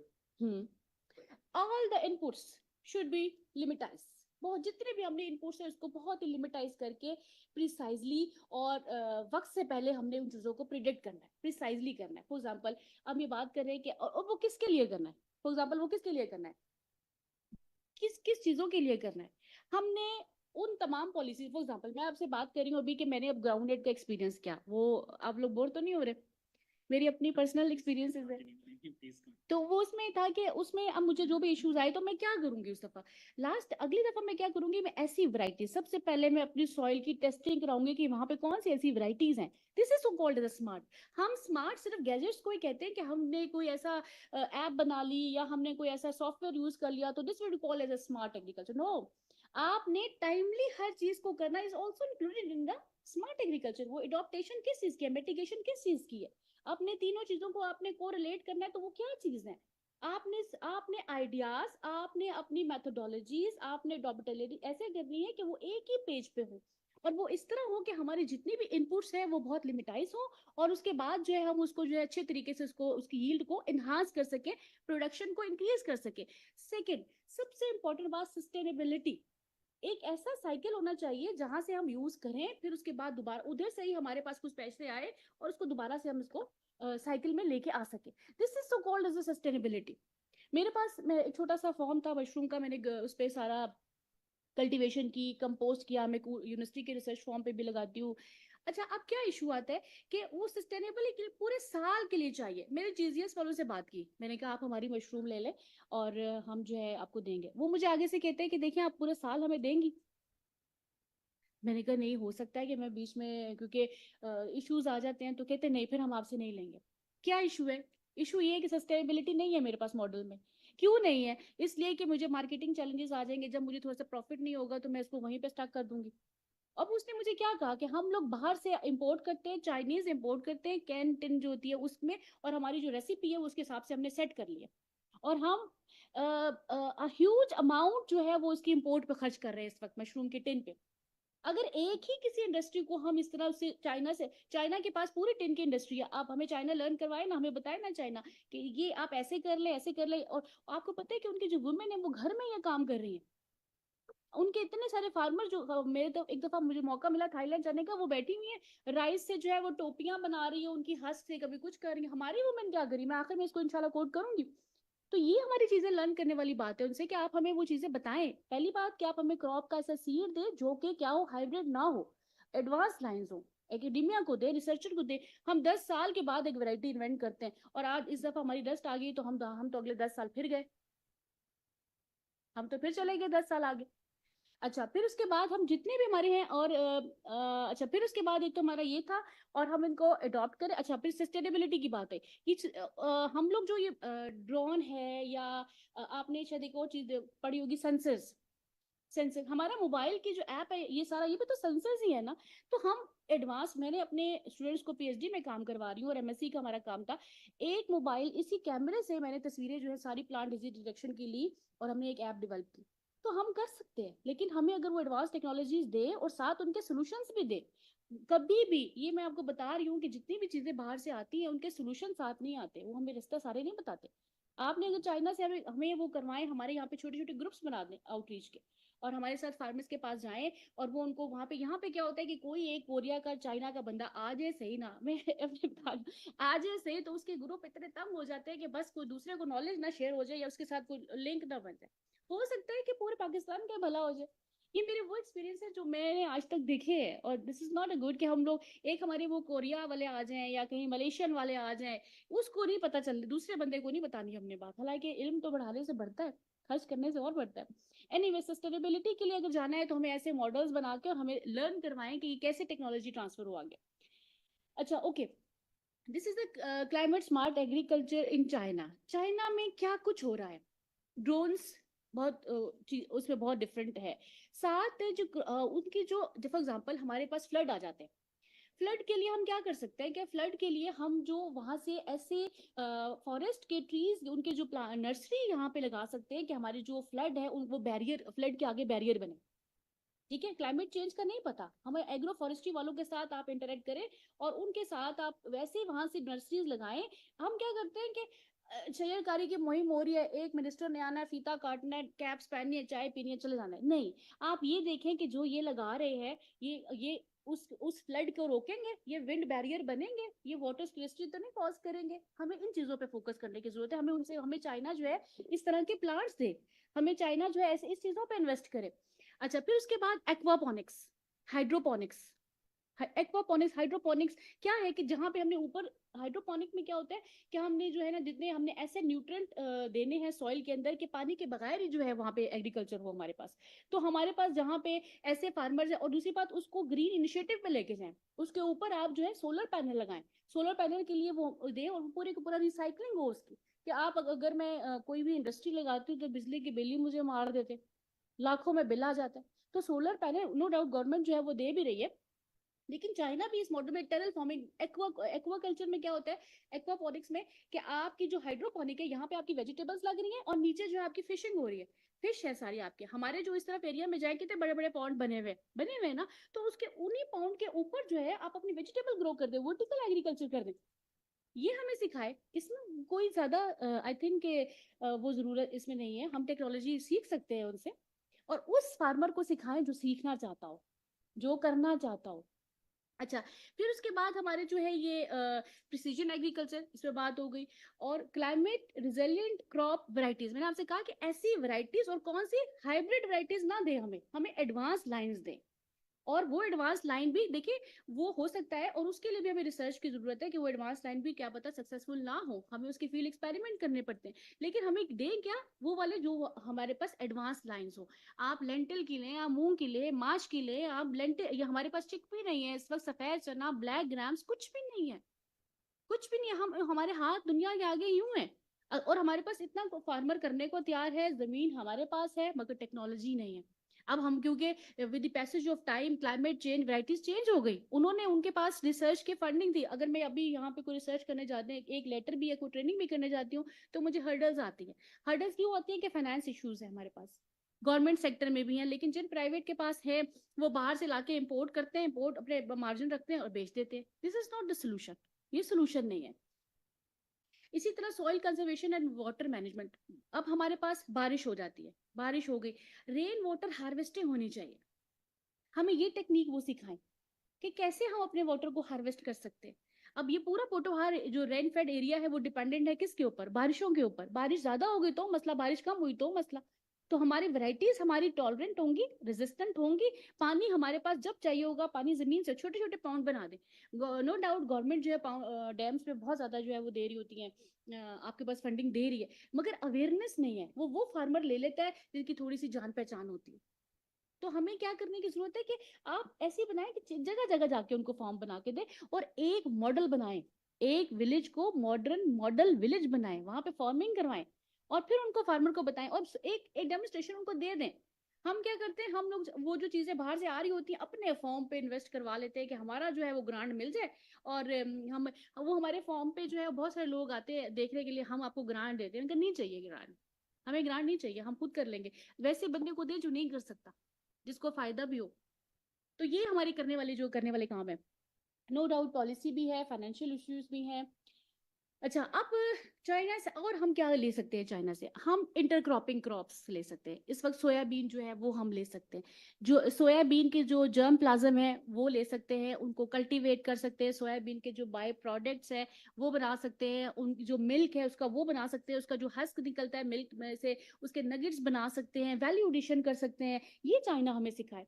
आपको मैं बताऊं कि मैं ना वैल्यू एडिशन पे अगर काम करना चाहती हूँ ना, तो मैं बहुत सारी वीडियोस भी देखती हूँ ना।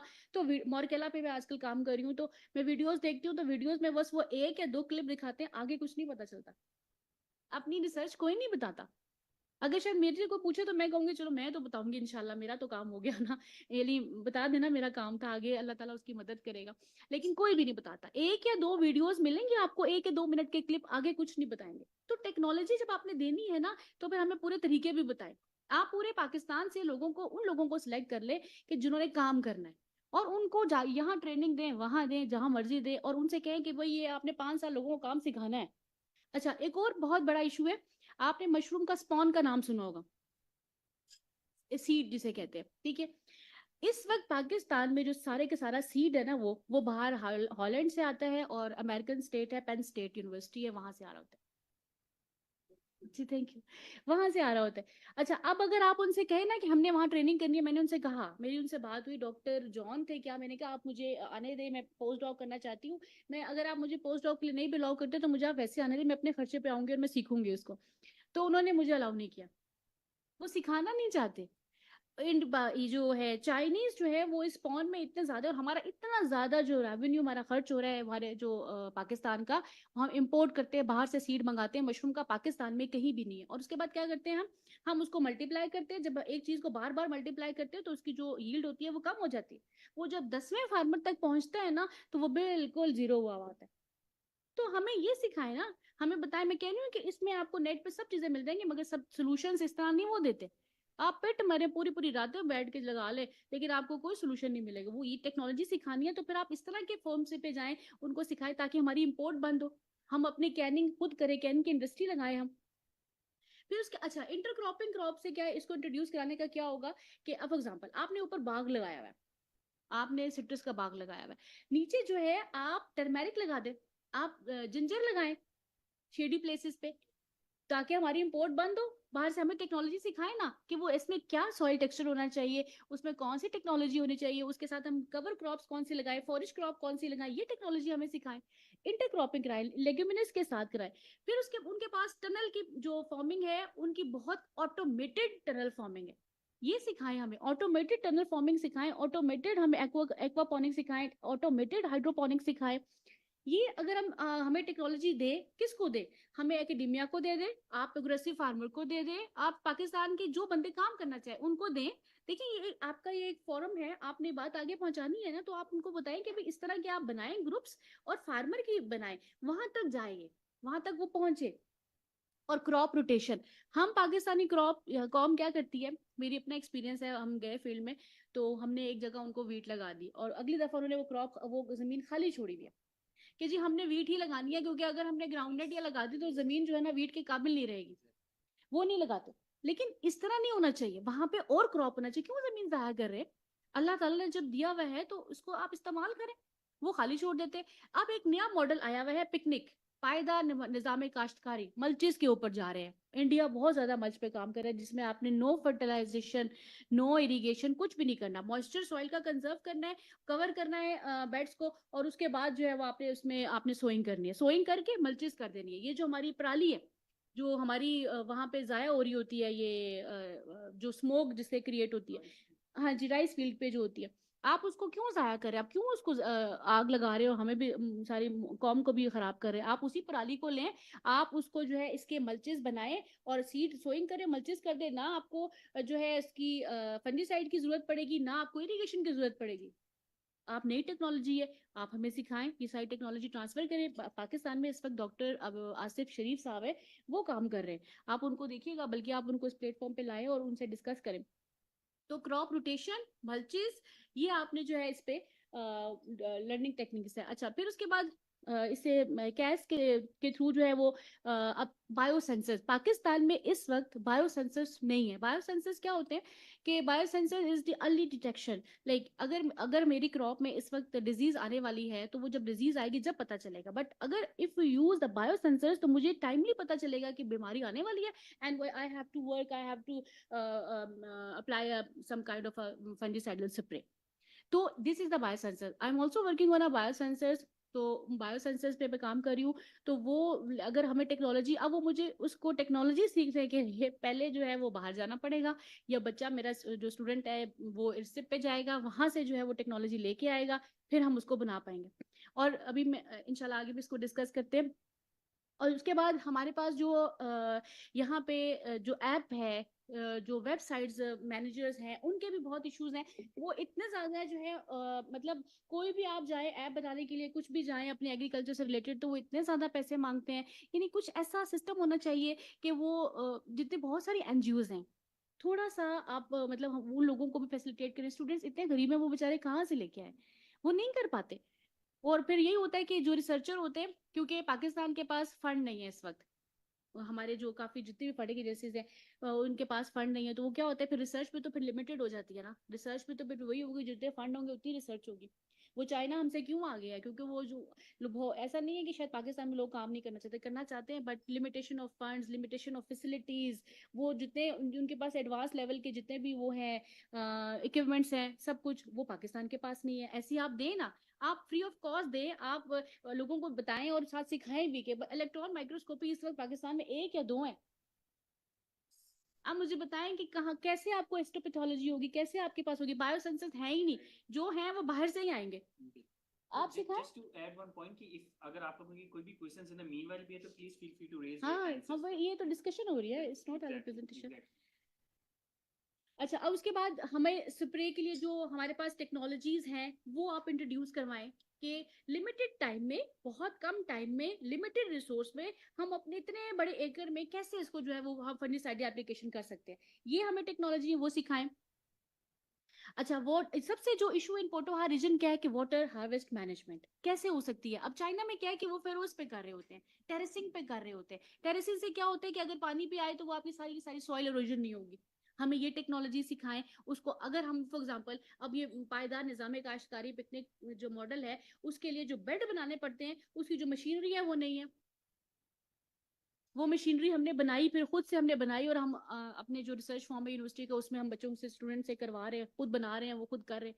तो इस जब टेक्नोलॉजी, मैं आपसे कह रही हूँ कि जरूरी नहीं है कि हमने हर एडवांस टेक्नोलॉजी लेनी है। चाइना के पास ऊपर से लेके नीचे तक लेवल तक की चीज है, तो वो आप हमें उस तरह बताएं कि हम खुद भी बना सके, हम अपनी भी मशीनरी डेवलप कर सकें। अब ये देखिए उन्होंने पॉट बनाया हुआ है, उससे पॉट बनाने का क्या फायदा है? साथ उन्होंने, अब हम जो पॉट बनाते हैं जब वो पूरा गंदा हो जाता है, उसमें फंगस लग जाती है, उसमें एलजी लग जाती है, फिर हम उसको छोड़ते हैं। उसको रेंज जब हमने वाटर हार्वेस्ट करना है, हमने उसके अंदर जो उसकी जो फिश भी रखे, उसके अंदर डिफरेंट चीजें भी रखें, तो पानी को यूटिलाइज भी करें। तो उसके लिए उसकी क्लीनिंग के हमें टेक्नोलॉजी बताए कि इसको कैसे क्लीन करना है।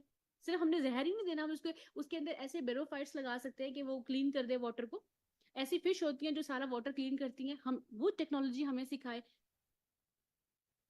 इरोजन कवर, ये देखिए, ये जो मैंने वो वाली वो स्लाइड बनाई है, उसपे क्या है कि वो सारी मल्च लगी हुई है हमारी, उसमें हमारे उसी मल्च में से हमारी वो कल्टीवेशन भी हो रही है, और ये बड़ा सक्सेसफुल रहा है।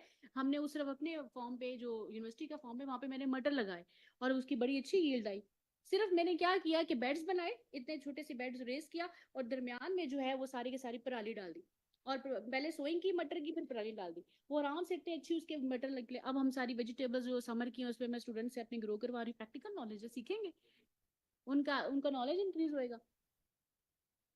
अच्छा, एग्रो, मैंने आपसे कहा कि अब यूकलिप्टस, पहले जमाने में क्या था कि बहुत ज्यादा हम सफेदे के दरख्त लगाते थे। उसने क्या किया कि सारे हमारे जो वाटर जो है वो वाटर जो है इनटेक किया, और हमारी बहुत ज्यादा जो है वो किल्लत हुई, तो शॉर्टेज हो गई। अब क्या है कि आप ऐसे, चाइना में इतनी वैरायटीज हैं, फॉरेस्ट की, वो हमें वहाँ पे दे, नर्सरी दे, और वो हम यहाँ पे लगाए और वो हमारे वहाँ पे ग्रो करे। पहले हम देखें कि वो हमारे लिए सूटेबल भी है, हमारे एनवायरमेंट कंडीशन के नहीं, फिर हमें लगाए तो हमारी कितने वही चीज़ें जो हमारी यूकलिप्टस ने खराब कर दी है, सफेदे ने खराब कर दी है, तो उससे हमारी जो होगी सब चीज़ें ठीक हो जाएंगी। वो नर्सरी हमें दे, वो हमारे जो है शेडी प्लेस, शेडी जो ट्रीज है उनकी हमें नर्सरी दे, हमें टेक्नोलॉजी। और दूसरी बात है कि हम रेयर नहीं कर सकते, फिर हमें जब तक चीजों का पता नहीं होगा, क्योंकि हर प्लांट ना बहुत डिफरेंट बिहेव, जैसे छोटे बच्चों की आदत होती है ना, ऐसे प्लांट्स की भी आदत होती है कि उसे कितना पानी चाहिए, उसको कैसी इन्वायरमेंट चाहिए, न्यूट्रिएंट्स कैसे चाहिए, वो भी दे। अब अगर हमें एक चीज पता हो कि हमें ये देना है, फर्टिलाइजर हमारे पास महंगा हो, तो फिर नहीं हम कर पाएंगे। उसका सब्सिट्यूट भी हमें बताए। फिर फर्टिलाइजर अगर इतना महंगा है, 12,000 13,000 रुपये की एक बोरी है, तो वो हम कैसे अफोर्ड कर सकेंगे। कुछ छोटे छोटे टिप्स पता चले। फॉर एग्जांपल हमारे पास जैसे अब हम एक अर्बन फूड गार्डनिंग है, डॉक्टर आजम से हैं वो, उसके वो करते हैं किचन गार्डनिंग का, तो मैं उनकी सुन रही थी, तो वो कहते हैं कि आप विनेगर लें, विनेगर में सोल्यूशन बनाएं पानी के साथ, और अपनी जो किचन की जो है जितनी भी आप गार्डनिंग करें उस पर स्प्रे कर दें, तो आपकी फंगस नहीं आएगी। Rather to use a fungicide, सिरका, सिरके से तो कुछ भी नहीं होगा। पर छोटी छोटी सी रेमेडीज हैं। ये क्या बात है, सिखाने वाली बात है। ये छोटी सी टेक्नोलॉजी, टेक्नोलॉजी तो छोटी हो चाहे बड़ी हो, टेक्नोलॉजी तो टेक्नोलॉजी है।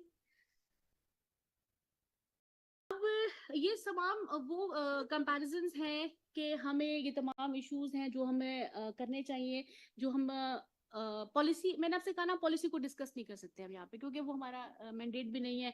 हम जो चीज़ें हाईलाइट कर सकते हैं कि हम अपनी कैपेसिटी बिल्डिंग, ट्रेनिंग, और ट्रेनिंग के लिए भी जो डिवोटेड हो, जिन्होंने काम आगे स्प्रेड करना हो, ये हमारा है। अगर फॉर एग्जांपल मैंने यहाँ से 10 बंदों को सिलेक्ट करना है, तो मैं ऐसे लोगों को सिलेक्ट करूँ जो काम करना चाहते हैं, और जो सिर्फ अपना नाम। अब अक्सर तो यहाँ पे ये होता है कि बस वही आपसे कह रही हूँ कि बस हमारा नाम बन जाए, वो ना हो। जो बंदे काम करने वाले हो, जो आगे पहुंचाने वाले, डिसैमिनेट करने वाले हो, आपको लोगों को सिलेक्ट करें, उनकी ट्रेनिंग कराए, और उन्हीं को, मेरे अगर 10 स्टूडेंट होंगे ना, तो मैं अपने लिए वो स्टूडेंट सिलेक्ट करती हूँ जो काम करने वाला हो। बस ये जो 10 स्टूडेंट ले लिए, 20 ले लिए, उसको हम जान छुड़ाएं उन चीजों से, और एक ले अच्छा ले, उसे काम करवाएं, वो हमारे लिए आगे जो है वो काम करे। ये सारे हमारे कंसर्न्स है कि हमें मॉडर्न फार्मिंग की तरफ जाना चाहिए।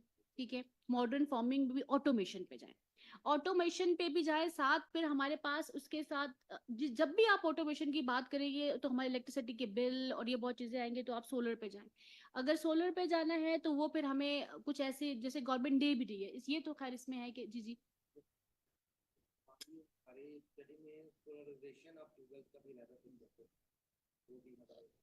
हाँ जी, ठीक होना चाहिए, अच्छी बात है, मुझे इसका नहीं पता था। एनीवे अच्छा, और दूसरी क्रॉप वैरायटीज, चाइना हमें टेक्नोलॉजी दे, और हमें वो दे, और जर्म प्लाज्म जब दे, जब वो वाला जर्म प्लाज्म दे, एडवांस लाइन वाला, हाइब्रिड ना दे, क्योंकि वो हमारे लिए फायदेमंद नहीं है। फिर हम उसको जो है वो लगाएं, और लगाने के बाद फिर वो हमसे जितना जर्म प्लाज्म दे, लगाए, फिर वो हमसे ले भी। एक तो हमारी सफिशिएंट, अब देखें ना, जैसे अब ये जो बुरहान क्रिएट हुआ है गंदुम का, ये क्या है? हालांकि गंदुम इतने ज्यादा है कि लोग हाथ में लेके फिर रहे हैं कि गंदुम को ले लें, लेकिन क्या है कि एडवोकेसी का वो इशू तो खैर है, लेकिन वैरायटीज अब हम लोग इन चीजों पे अपने लहसुन, अदरक, प्याज, टमाटर, ये चीजें बाहर से ना, इवन के पोटैटो भी बाजुकात जो हमें बाहर से लाना पड़ रहा होता है। अच्छा, फिर एग्रो फॉरेस्ट्री हो गया, और पॉलिसी ये हो गया। एट द एंड ये हम छोटा सा एक यूनिवर्सिटी में जो हम काम करते हैं, मैं जो खुद काम करती हूँ, मैं जो पोस्ट हार्वेस्ट मैनेजमेंट पे काम करती हूँ, आई एम प्लांट पैथोलॉजिस्ट। और हमने इसमें ये तकरीबन 5 to 6 ईयर्स की मेहनत, और बल्कि 7 to 8 ईयर्स ही हो गए इसमें, हमने ये सेशे डेवलप किए। This is the फ्रूटा save. अब क्या है फ्रूटा सेव कि ये बहुत ही, जैसे आपने सेंटेड कैंडल्स आजकल देखी हुई है, तो हमने सेंटेड कैंडल्स के अंदर जो एसेंशियल ऑयल्स होते हैं, बेसिकली इसका बायो प्रोडक्ट ना, बायो में क्या है कि वो एसेंस हैं, प्लांट का एसेंस है, खुशबू है, उस खुशबू को हमने वैक्स में लिया, वैक्स को हमने सैशे बनाए, छोटे छोटे जैसे टी बैग होते हैं, जैसे ये टी बैग्स होते हैं, और उसको हमने जो है ना वो शेल्फ लाइफ पेरिशेबल फ्रूट्स की इनहांस की। और ये मैंने सारे इम्तियाज के लिए भी अप्लाई किया है इसमें, और जो है थैंक यू, अभी मिला नहीं है बट अप्लाई किया है। और साथ रिसर्च अवार्ड के लिए भी, ये मैंने पेटेंट के लिए भी अप्लाई किया है। This is our product. अब क्या इशू क्या है, अब मैं इसको ये यूनिवर्सिटी की हमारी, डेफिनेटली उन्होंने मुझे फंड दिए थे थोड़े से, यूनिवर्सिटी का प्रोडक्ट है, तो उसके लिए अब क्या है कि मैंने ये मशीनरी देखी कि अब मैंने इसमें क्या किया, मैंने इसको पहले मोम को गर्म किया, मोम को गर्म करने के बाद फिर, ये मेरी बहुत मतलब अरसे की मेहनत थी, लेकिन अब जो फाइंडिंग्स मैं 1 साल से इस पर टकरे मार रही थी। मैंने इसको गर्म किया उसमें डेगची में, फिर उसके बाद उसको ऐसे इसमें डाला, फिर सांचे में डाला, जैसे केक बनाते हैं। अच्छा, फिर उसके बाद उनको छोटे छोटे यू यू करके डाले। अच्छा, फिर उसके बाद अब मैं टैबलेट जब उसकी बनाती थी तो वो गोल बन जाती, कभी कभी डेफिनेटली वो, क्योंकि उसका नहीं हो सकता। अब चाहे ये इंडिया के पास ऐसी मशीनें हैं, हैंडमेड मशीनें हैं, पाकिस्तान में नहीं है। हैंडमेड मशीनें हैं कि जब वो उसमें सारे मोम को डालते हैं और वो यूं हाथ से चलाती हैं और वो खुद ब खुद पैलेट्स बन जाते हैं, गोलियां से जिसे कहते हैं बन जाते हैं। ठीक हो गया। और उसके बाद पैकिंग का मसला आता है। फिर मैंने पैकिंग के लिए क्या किया, सीजर से अपनी छोटी छोटी पैकिंग बना के, और उसके बाद वो जो बाहर मार्केट में मिलते हैं यूं करके स्टेपल से बंद कर लेते हैं, छोटे से लेवल पे मैंने ये कर लिया। ये मशीन मिलती है ये दराज से, और इस तरह मैंने देखी है। अब ये मशीन जो है 20-30 लाख रुपए की है, वो हम नहीं ले सकते। अब जब हमारे साथ, अब हम इस वाले प्रोडक्ट को इतना ज्यादा लेके जाते हैं अपना एग्जीबिशंस में, कोई इंडस्ट्री हमारे साथ लेने को तैयार नहीं होती। हालांकि अगर ये मिस्र और कतर वगैरह में दें तो ये बहुत लेंगे, लेकिन हम क्यों दें? हम पाकिस्तान के जो पोस्ट हार्वेस्ट मैनेजमेंट 30 to 40% हमारा फ्रूट जो है इस वक्त लॉस्ट हो रहा है। तो हम यही बॉक्सेस अपने ट्रांसपोर्टर को देना, 200 रुपए के एक सेशे आता है टोटल, ये इसमें 4 सेशे हैं। ये हमने इसको लिमिटाइज किया हुआ है कि आपने एक पुड़िया कितने में रखी, जैसे वो आपने देखा होगा मैंगो के में, आप इथालीन के वो बने होते हैं ripening sort of like this है। अब हमने उनमें रखा हुआ है, लेकिन ये कोई उनको क्यों ना दे जो हम लोग अपने पाकिस्तान के, हम क्यों बाहर दें किसी को? अब क्या होगा, इसमें कंपनी आएगी, वो हमसे ले लेगी यूनिवर्सिटी का, वो बाहर दे देगी। ये करने वाले काम है ना जो आप इस तरह करें। अब वो मशीन हमारे पास नहीं है। अब यूनिवर्सिटी ने मुझे तकरीबन 8.5 लाख रुपए दिया। अब 8.5 लाख में से जो जो मेरे छोटी छोटी जो थी चीजें मैंने वो ले ली, कि किस तरह हम इतने छोटे लेवल पे इस 4 पैकेट्स में कैसे आ सकते हैं। लेकिन अगर हमने इंडस्ट्री को देना, तो हमारे पास कोई इंडस्ट्री है ही नहीं। जो लेगी वो यूएई भेज देगी, वो मिस्र भेज देगी, मलेशिया वाले मांग रहे हैं वो ले लेंगे। अच्छा, फिर उसके बाद सेकंड, अब मेरे पास, मैंने मशरूम को एक फॉर्म पे ग्रो किया, एक मेरा अपना भी फॉर्म था, यूनिवर्सिटी का भी था, मैंने ग्रो किया। अब वहां पे क्या है, मैंने आपसे कहा स्पॉन का इशू है जो बाहर से मैं इंपोर्ट कर रही हूँ, और यहाँ पे 2 बड़े इंडस्ट्री उन्होंने हाईजैक की हुई इंडस्ट्री, और वही सबको आगे स्पॉन प्रोवाइड कर रहे, सीड दे रहे। और बाहर के आम फार्मर, अगर आप करना चाहें तो आपको सीड नहीं मिलेगा, आप मुझे ढूंढती ढूंढती पहुंचेंगी, आप बताएंगी जी डॉक्टर गुलशन काम कर रही है, मैं कहूंगी हाँ मैं कर रही हूँ, मैं वहां से ले रही हूँ। अब उसमें हमें रिसर्च फैसिलिटीज चाहिए, 2-3 दफा फंडिंग एजेंसी को क्या, आखिर में आके क्योंकि बहुत सारे लोग आ जाते हैं, फिर वो उनको मिल जाता है, फिर को पीछे वाले रह जाते हैं जो काम करने वाले थे पीछे रहते, हम रह गए। अब वो वाला ये सारा इतना ज्यादा, इसमें मेरा अपना एक्सपेंस हुआ, और ये अच्छी खासी हमने ग्रोथ भी की। और तीसरी बात क्या होती है कि आप बैठे हुए हैं, थर्ड मैन बैठे हुए हैं, आप मेरे से जो मेरी प्रोडक्ट है आप लेंगे, 200 रुपए अपना प्रॉफिट रखेंगे, आप बेच देंगे, तो मुझे क्या फायदा फिर उसका? ये चैलेंज है, ये चैलेंज है। आप हमें, जो चाइना है वो हमें टेक्नोलॉजी सिखाए कि स्पॉन्ज है। अब बटन मशरूम है सपोज, यहाँ पे मॉर्केला 40,000 पर केजी जो है वो मिल रही है। मैं इसकी प्रोडक्शन टेक्नोलॉजी तक पहुंच गई हूँ, 3-4 साल हो गए मुझे। अब मैंने न्यूट्रिएंट बैग भी उसका बना ली, ठीक हो गया, अब सब कुछ हो जाएगा। लेकिन जब इसकी सेल करने की बारी आएगी तो मैं फिर फ्लॉप हो जाऊंगी। कोई वो जो कैनिंग वाली इंडस्ट्री है, वो कैनिंग वाली इंडस्ट्री हमें दे, मत दें किसी एक फार्म, किसी यूनिवर्सिटी के अंदर लगा दे, उसको जनरेटर के साथ, उसको साथ फिट कर दे, सोलर के साथ।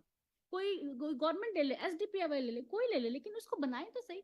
कैनिंग की इंडस्ट्री लगाएं, वो वाली मशीन लगाएं, ताकि हमें फायदा हो, पाकिस्तान को फायदा हो। तीसरा ये मैंने इनॉग्रेट किया, जिसकी मैं इंचार्ज हूँ अभी 8 मार्च को, वुमेन डे पे, वुमेन एम्पावरमेंट इन एग्रीकल्चर। इसमें हम मैंने आपसे कहा ना, हम वो चिड़िया वाला काम करते हैं कि हम अपना जो है पार्ट डाल देते हैं, कि हम अपना पार्टिसिपेट करें उसमें। तो हम उनमें अपने फीमेल्स का जो है जाके आउटरीच में फार्मर्स के साथ मीटिंग करते हैं, और उसमें जो है हम उनको ये छोटी छोटी टेक्नोलॉजीज जो है, kitchen gardening, honey bee production, organic farmer के किचन के जितने भी अंडे के छिलके और अंडे और जितने ये सब चीजें होती हैं, वो आप डस्टबिन में डालती हैं। उसमें डस्टबिन में डालने की बजाय घर में छोटा सा एक ड्रम रखें, ड्रम को दबाती जाए, ऊपर छोटे छोटे से वर्म्स हम उनको दे रहे हैं कि आप इसको बनाएं, अपनी खादे जो है वो अपनी किचन गार्डनिंग के तौर पर भी यूज करें। अपना कोई छोटा सा आपने लॉन बनाया हुआ है तो आप उसमें यूज करें। हम उनको वीमेन जो भी घर में काम फालतू बैठी हुई है, टिकटॉक पे बैठी है, फेसबुक बैठी है, व्हाट्सएप, उसको छोड़े, आप ये काम करें लाके। पराली है, पराली की जो है ऑनेस्टली ना काम करें ना, और गिबतें भी नहीं होती, अपना काम में लगी रहती है। और दूसरा हमारा स्पेंड मशरूम कंपोस्ट है, कि इतने बड़े लेवल पे जो हम लोग कंपोस्ट का जो वेस्ट है उसको हम कैसे प्रिपेयर कर सकते हैं, छोटी छोटी खादें बना के जो है वो सेल करें।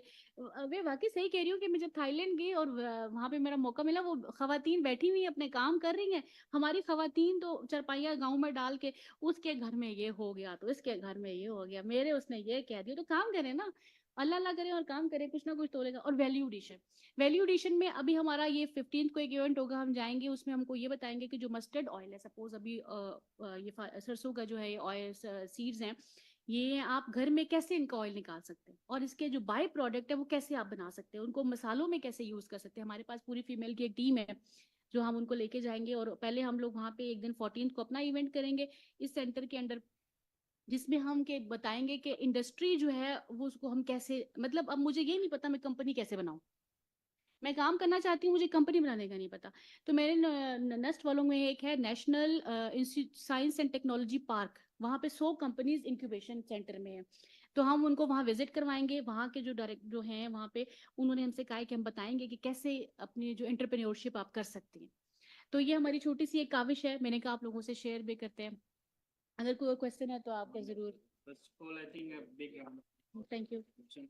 मतलब बहुत अच्छा लगा to listen from an actual practitioner and all the ground realities there are. So I will definitely take question, but let me just add a couple of points. First, I think Dr. Kuchin, जहाँ technologies की बात आ रही थी, I think one very key area of engagement perhaps we can actually collaborate is कि हम थोड़ा सा इन micro financing institutions के साथ थोड़ा सा ज्वाइन करें to sort of develop these small हम क्या कहें climate tech products and how they can actually be scaled through the collaboration with these different communities, because I think a lot of my MMBL हो गया and the number of these banks have taken such initiatives जहाँ पे वो कुछ in climate tech products को थोड़ा सा देखना चाह रहे हैं कि what is the feasibility doing bit of market research, उस market research के through हम लोग एक design workshops किस तरह से इन financing schemes के लिए कर सकते हैं, and what could be is a product that is actually acceptable to these farmers and to these communities. So I think perhaps we're also in touch and we can actually discuss this after it if we can actually sort of combine collaborate with the bank to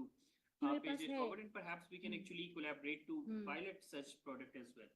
I think just बस एक comment or perhaps a question is कि in your experience मतलब पाकिस्तान में are there any sort of initiatives या community led कोई examples हैं where they have actually addressed या effectively जहाँ पे इन्होंने ये आप climate challenges को address किया हो in agriculture to perhaps use of different nature based solutions या any other techniques जो आपने I think इसमें witness की हो, and more importantly how do we actually give the ownership of all जो decision making इसके अंदर जो भी हमने challenges हैं to the local communities या farmers particularly इस point के around. तो yeah, if anything is पहले आपकी बात उबैदुर रहमान की, जो हमने जितने भी हैं माइक्रो फाइनेंस को इस दफ़ा अब जो है ना हमने किया, बल्कि उन्होंने जो वुमेन एम्पावरमेंट का सेंटर उनके ही कोलैबोरेशन से उन्होंने बनाया। सेकंड, हम उनके साथ जो आउटरीच एक्टिविटी करेंगे और वो हमें यही SME small business enterprises like यही होता है ना, वो हमें करने को तैयार है। लेकिन मैं आपको एक बात बताऊं कि जब हम गाँव में जाते हैं ना तो बैंक डेफिनेटली अपना प्रॉफिट जरूर रखता है इसके अंदर। तो बहुत से लोग जो होते हैं ना वो जो सूद वाला कॉन्सेप्ट है ना उस पर नहीं जाते। हम अगर उनको देने भी चाहें ना कि आप ये प्रॉफिट ये ले लें, मशीनरी ले लें और इस तरह, तो और उसके बाद उनके एमएमबीएल तो हमारे साथ एक खास उसमें है ना, वो तो कह रहे हैं हम लोग करेंगे, लेकिन जो बाकी माइक्रो फाइनेंस है वो इतना इस लेवल पे नहीं जाते, उनके बहुत ज्यादा वो इंटरेस्ट होते हैं, वो तो बाकी सब लोग उससे भी बहुत दूर भागते हैं। अगर हम उनको वहां पे एज फ्री ऑफ कॉस्ट भी लगा दें या ऐसे हो कि जिसमें कोई सूद वाला कॉन्सेप्ट ना हो, तो शायद माइट भी बहुत सारे लोग हमारे पास आए इस तरह करने के लिए आए। और दूसरी ये कि लोग हैं, एक दो फॉर्म हैं जहाँ पे ये लोगों ने मॉडर्न फार्मिंग टूल्स लगाए हुए भी हैं, मगर मैं आपको यही बात कहूंगी कि वो बहुत बिग गन्स हैं, बिग गन्स हैं। शॉर्ट जो हमारे जैसे लेवल के फार्मर हैं उनके पास नहीं। और हमारे पास हम भी ये सोचते हैं कि अच्छा चले हमें लॉस हो रहा है तो हम चले ऐसा करते हैं कि ग्रांड ले लेते हैं कुछ, ये नहीं जहाँ पे हमारी हो अप्रोच हो। बिग गन्स के पास है, आम फार्मर के पास नहीं है। So if we have any other questions or comments or suggestions from our please speakers, please start, sir.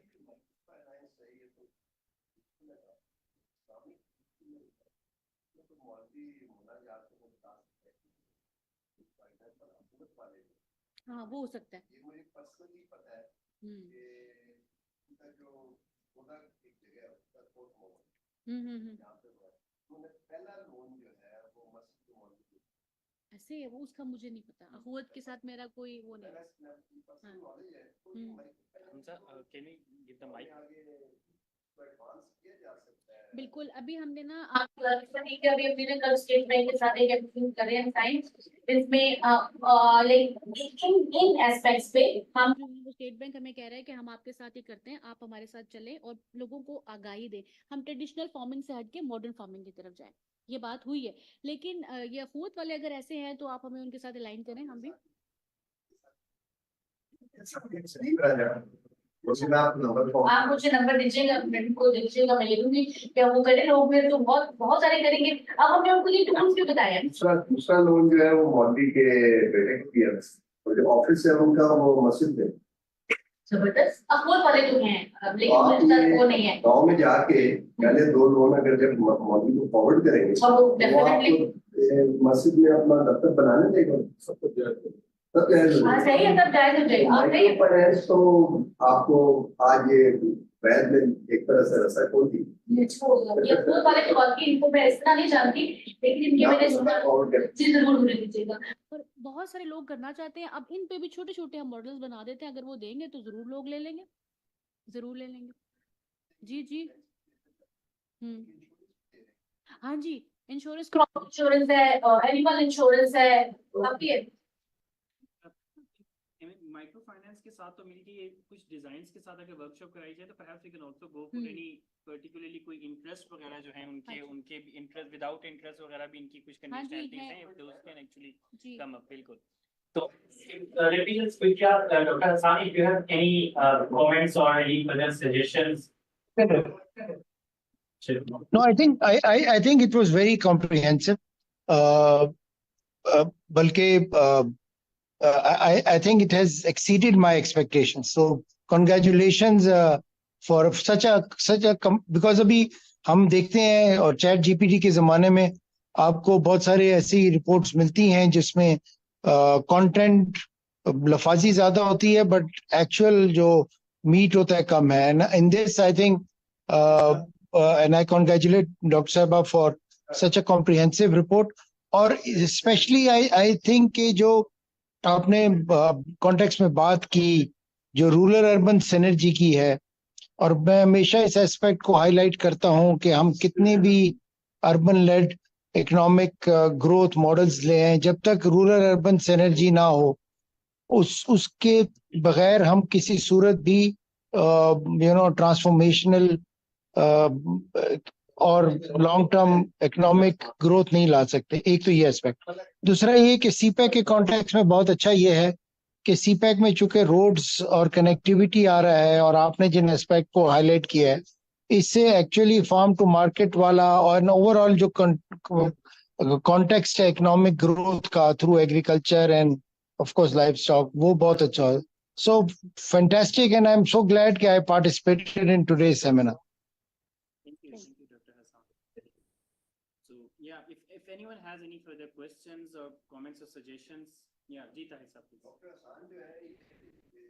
हाँ, एक एस्पेक्ट में सॉरी मैं जेन में था वो मैं लिखा तो अभी मुझे अपने पॉइंट नजर आया. जस्ट वन, वो ये था कि समटाइम्स हम जब ओवरऑल एग्रीकल्चर के कॉन्टेक्स्ट में बात कर रहे होते हैं, एग्रीकल्चर इकोनॉमी के कॉन्टेक्स्ट में बात कर रहे होते हैं, तो उसके अंदर हम समटाइम्स जो रूरल विजडम है उसको भी इग्नोर कर देते हैं. और मैं हमेशा ये बात हाईलाइट करता हूं कि आप जब ट्रांजिशन टू ग्रीन एनर्जी की तरफ भी जाते हैं तो वहां पर भी आपने देखा होगा कि आज जो शहरों में जब सोलर सिस्टम आया उससे 10 साल पहले देहात में सोलर ट्यूबलाइट्स ट्यूबवेल्स आ चुकी थी. तो आई थिंक कि हमें उस लिहाज से जो सोलर विजडम है और जो ऑर्गेनिकनेस है in the overall context of our agriculture system, उसके बहुत सारे चैलेंजेस हैं, वीकनेसेस हैं, लेकिन जो उसकी ऑर्गेनिक एसेंस है, जो कल्चर उसके अराउंड है, उसको भी लेवरेज करना चाहिए फॉर द ग्रेटर इंटरेस्ट. और आई थिंक कि आपने जो शुरू में आपने हाईलाइट किया कि थोड़े दिनों के लिए तो गांव में जाना अच्छा लगता है, लेकिन उसके बाद इट बिकम्स बिकॉज उसमें वो जो मॉडर्निटी के हम आदी हो चुके होते हैं, जो कल्चर हम शहरों में देखते हैं, जो एयर कंडीशनिंग एंड एवरीथिंग, उसको हम एंजॉय तो करते हैं, लेकिन उसकी वजह से जो एनवायरमेंटल पोल्यूशन आती है वो एक एस्पेक्ट अपनी जगह. So I thank you very much. Thank you so much, Dr. Hassan. Jeeta है सब. डॉक्टर साहब तो डॉक्टर साहब आवाज आ रही है मेरी आपको? जी जी. डॉक्टर साहब हाँ आ रही हो मेरी माइक पे डॉक्टर साहब ये तो डॉक्टर हसन से मैं बात कर रही हूँ, आवाज आ रही है नहीं? चले 12 नहीं भी आ रही तो खैर. डॉक्टर साहब जो है वो चाइना में ये जो इश्यूज है टेक्नोलॉजी टेक ट्रांसफर के इश्यूज जो है तो इजीली ये 360 डिग्री में देखें अगर ये है ये दे कैन बी रिजॉल्व क्योंकि वो दे सकते हैं आगे जो फार्मर है उसको ट्रेनिंग आपको जो देनी है या जो नैरेटिव है वो एसटीपीआई आपको दे सकते हैं you can make films and all that और आगे जो माइक्रो फाइनेंस जो है वो बैंक दे सकते हैं तो ये कंप्लीट 360 डिग्री सोल्यूशन जो है वो इस कमरे से इवॉल्व हो सकता है अगर आप चाहें नहीं कर सकते। मोबिलिंग बैंक हमारे साथ है, वो हमारे साथ कोलैबोरेटर आमिर जी जी जी जी हाँ जी, हम उनके साथ गए। उन्होंने फर्स्ट अभी 8 मार्च को मैंने कहा ना, वो बना के दिया उन्होंने हमें सेंटर कोलैबोरेट में।